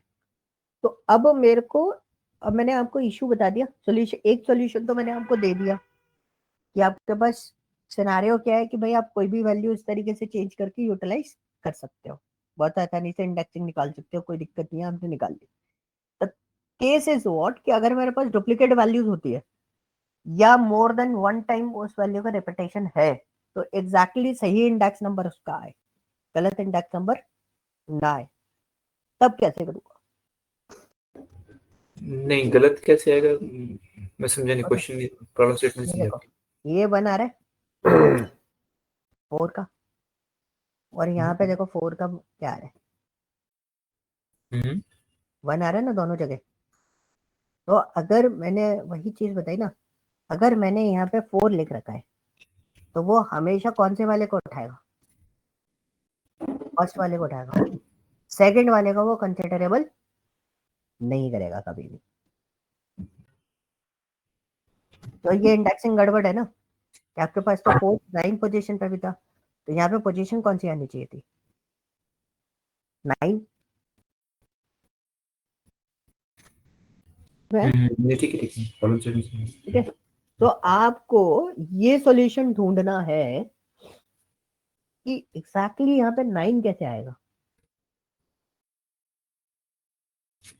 देखो, सिंपल तरीका तो वो है जो 73 पे लिखा हुआ, बट हमें ये इसको बनाना है कि डायनेमिक बनाना होगा, कि जो ऑटोमेटिकली जो लास्ट फाउंड है उससे +1 से शुरू करें। आप अगर इस वाले का सोच रहे हो, ये वाला इंडेक्स फॉर्मेट, हम्म। ये वाला इंडेक्स फॉर्मेट हम यूटिलाइज कर सकते हैं, बट हमें लेकिन कुछ अगर ना कुछ 3 ऐसा, बार आ गया, 3 बार आ गया तो वो नहीं करेक्ट चलेगा ये। हाँ तब ये गड़बड़ कर जाएगा। तो हमें कुछ हम्म, ऐसा सिनेरियो सोचना पड़ेगा कि हमारा ये चीज प्रोसेस हो जाए, हम्म, ठीक है। दिस इज योर टास्क, कि आप लोग इस टास्क को प्रोसेस करके देखना, ठीक है। जो अभी मैं यहाँ पे स्टॉप करूंगा बिकॉज मेरे को जाना पड़ेगा अभी। तो इतना पार्ट आप लोग प्लीज प्रोसेस करो पहले। विशाल, ये लास्ट वाला एक बार आप प्लीज फिर से एक्सप्लेन करोगे, ये जो इंडेक्स था LT इंडेक्स 73, लाइन नंबर 73, एक बार प्लीज एक्सप्लेन करेंगे फिर से? ये वाला, ठीक है। हम्म। तो यहाँ पे आप देखो, सबसे पहले आप इतने पार्ट को देखो। अभी मेरा 4 जो है वो कौन सी पोजीशन पे है, सेकंड। LT के फर्स्ट पे, हाँ, फर्स्ट पे। ठीक है, 0 से स्टार्ट होता है, 0 से। तो फर्स्ट पे है। मेरे को कौन सा चाहिए, ये वाला, ये वाला जो 4 है वो कौन सी पोजीशन पे है, 9 पे। अब पॉइंट क्या था कि मेरे को जब मैंने इसको प्रोसेस किया तो मैंने इसके पैरामीटर्स देखे, तो वो उसने बोला पहले तो आप वैल्यू बता दो कौन सी चाहिए, फिर उसने बोला कि आपको स्टार्ट कहाँ से करना है, मतलब ढूंढना कहाँ से है उस चीज को। तो जब आप अगर उसको कोई पोजीशन नहीं देते, ठीक है, इंडेक्स में जब आप उसको कोई पोजीशन नहीं देते तो वो बाय डिफॉल्ट कहाँ से ढूंढना स्टार्ट करता है उसको, 0 स्टार्टिंग से। से। zero। लेकिन आपको पोजीशन देनी है कि आपको नेक्स्ट वाला 4 देखना है, तो वो कौन सी पोजीशन है। अगर मैं यहाँ पर 1 देता, राइट, 1 देता तो क्या होता, फर्स्ट पे ही उसको मिल जाता, जिधर से देख रहे हैं। तो हमने उसको पोजीशन क्या दी थी, 2 दी, तो 2 से उसने हमें आइडेंटिफाई करके दे दिया, ठीक है, तो कौन सी पोजीशन पे है। अब पोर्शन ये आया, क्वेश्चन ये था कि आपको पता ही नहीं है कि फर्स्ट पोजीशन पे कौन सी पोजीशन पे पहली बार 4 अवेलेबल है। तो आपने क्या करा, आपने स्टार्ट नम जो था ना हमारा स्टार्ट पोजीशन, वो डिजाइन करने के लिए आपने एक इंडेक्स लगाया, और इंडेक्स में आपने 4 पास किया, ठीक है। और इंटरनली ये वाला जो पार्ट है वो आपको कौन सी पोजीशन देगा, जो 1। मैंने और जो सिलेक्ट कर हमारे दिया, फर्स्ट फर्स्ट पोजीशन। पोजीशन देगा। और उसकी जो भी पोजीशन आएगी उसमें हमने क्या कर दिया, +1 कर दिया, अच्छा, ठीक है। तो फर्स्ट अब क्या आइडेंटिफाई होगा, पोजीशन के बाद से वो स्टार्ट करे। हाँ, अब क्या हो जाएगा, पोजीशन तो उसने 1 दी, 1 + 1 = 2, तो उसकी पोजीशन, स्टार्ट पोजीशन क्या हो गई, 2 हो गई, ठीक है। फॉर एग्जाम्पल अगर मैं इसी LT को दोबारा बना देता हूँ, एक और चीज कवर अप कर देते हैं इसमें, तो आपको थोड़ा और क्लियर हो जाएगा। इससे पहले से बात बनाते हैं, मैंने एक और 4 बना दिया सबसे लास्ट। अब आपसे पूछा जाए,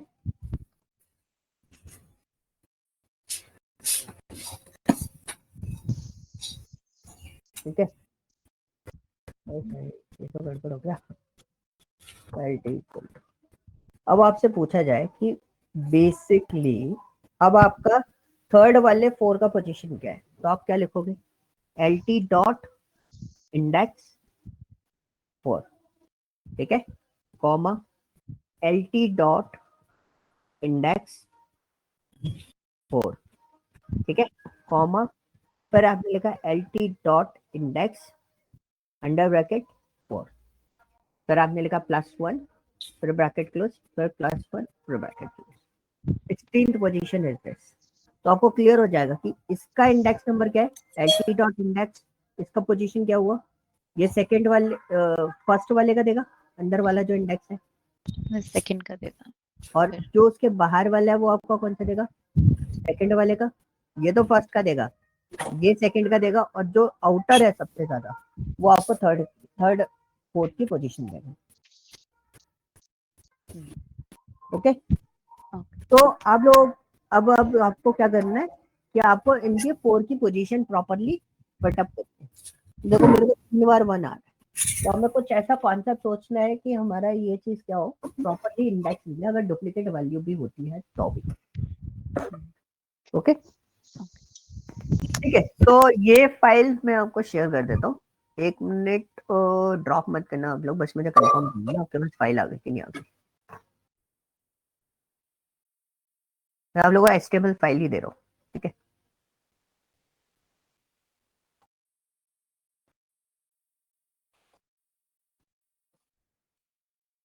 फंक्शन फाइल को प्लीज आप अपडेट कर लेना, पुराने वाले जो फाइल है उसको हटा के न्यू वाली अपडेट कर लेना। तो मैंने दोनों फाइल आपको शेयर कर दी, आपको रिसीव हो गई? हाँ जी। ओके ठीक है, तो हमारा कल भी सेशन है जो मेरे पास अपडेट है उसके अकॉर्डिंग। तो कल हम लोग सुबह 7 o'clock फिर हम जो लिस्ट और टपल है उसको हम कंप्लीट करेंगे पूरा कंप्लीटली, मतलब स्लाइसिंग वगैरह जितनी भी चीजें वो सारी चीजें हम लोग कवर अप कर लेंगे उसके अंदर, ठीक है। ठीक है, थैंक यू। ओके ओके, ठीक थैंक यू है, Vishal, thank you, bye bye. Thanks, bye.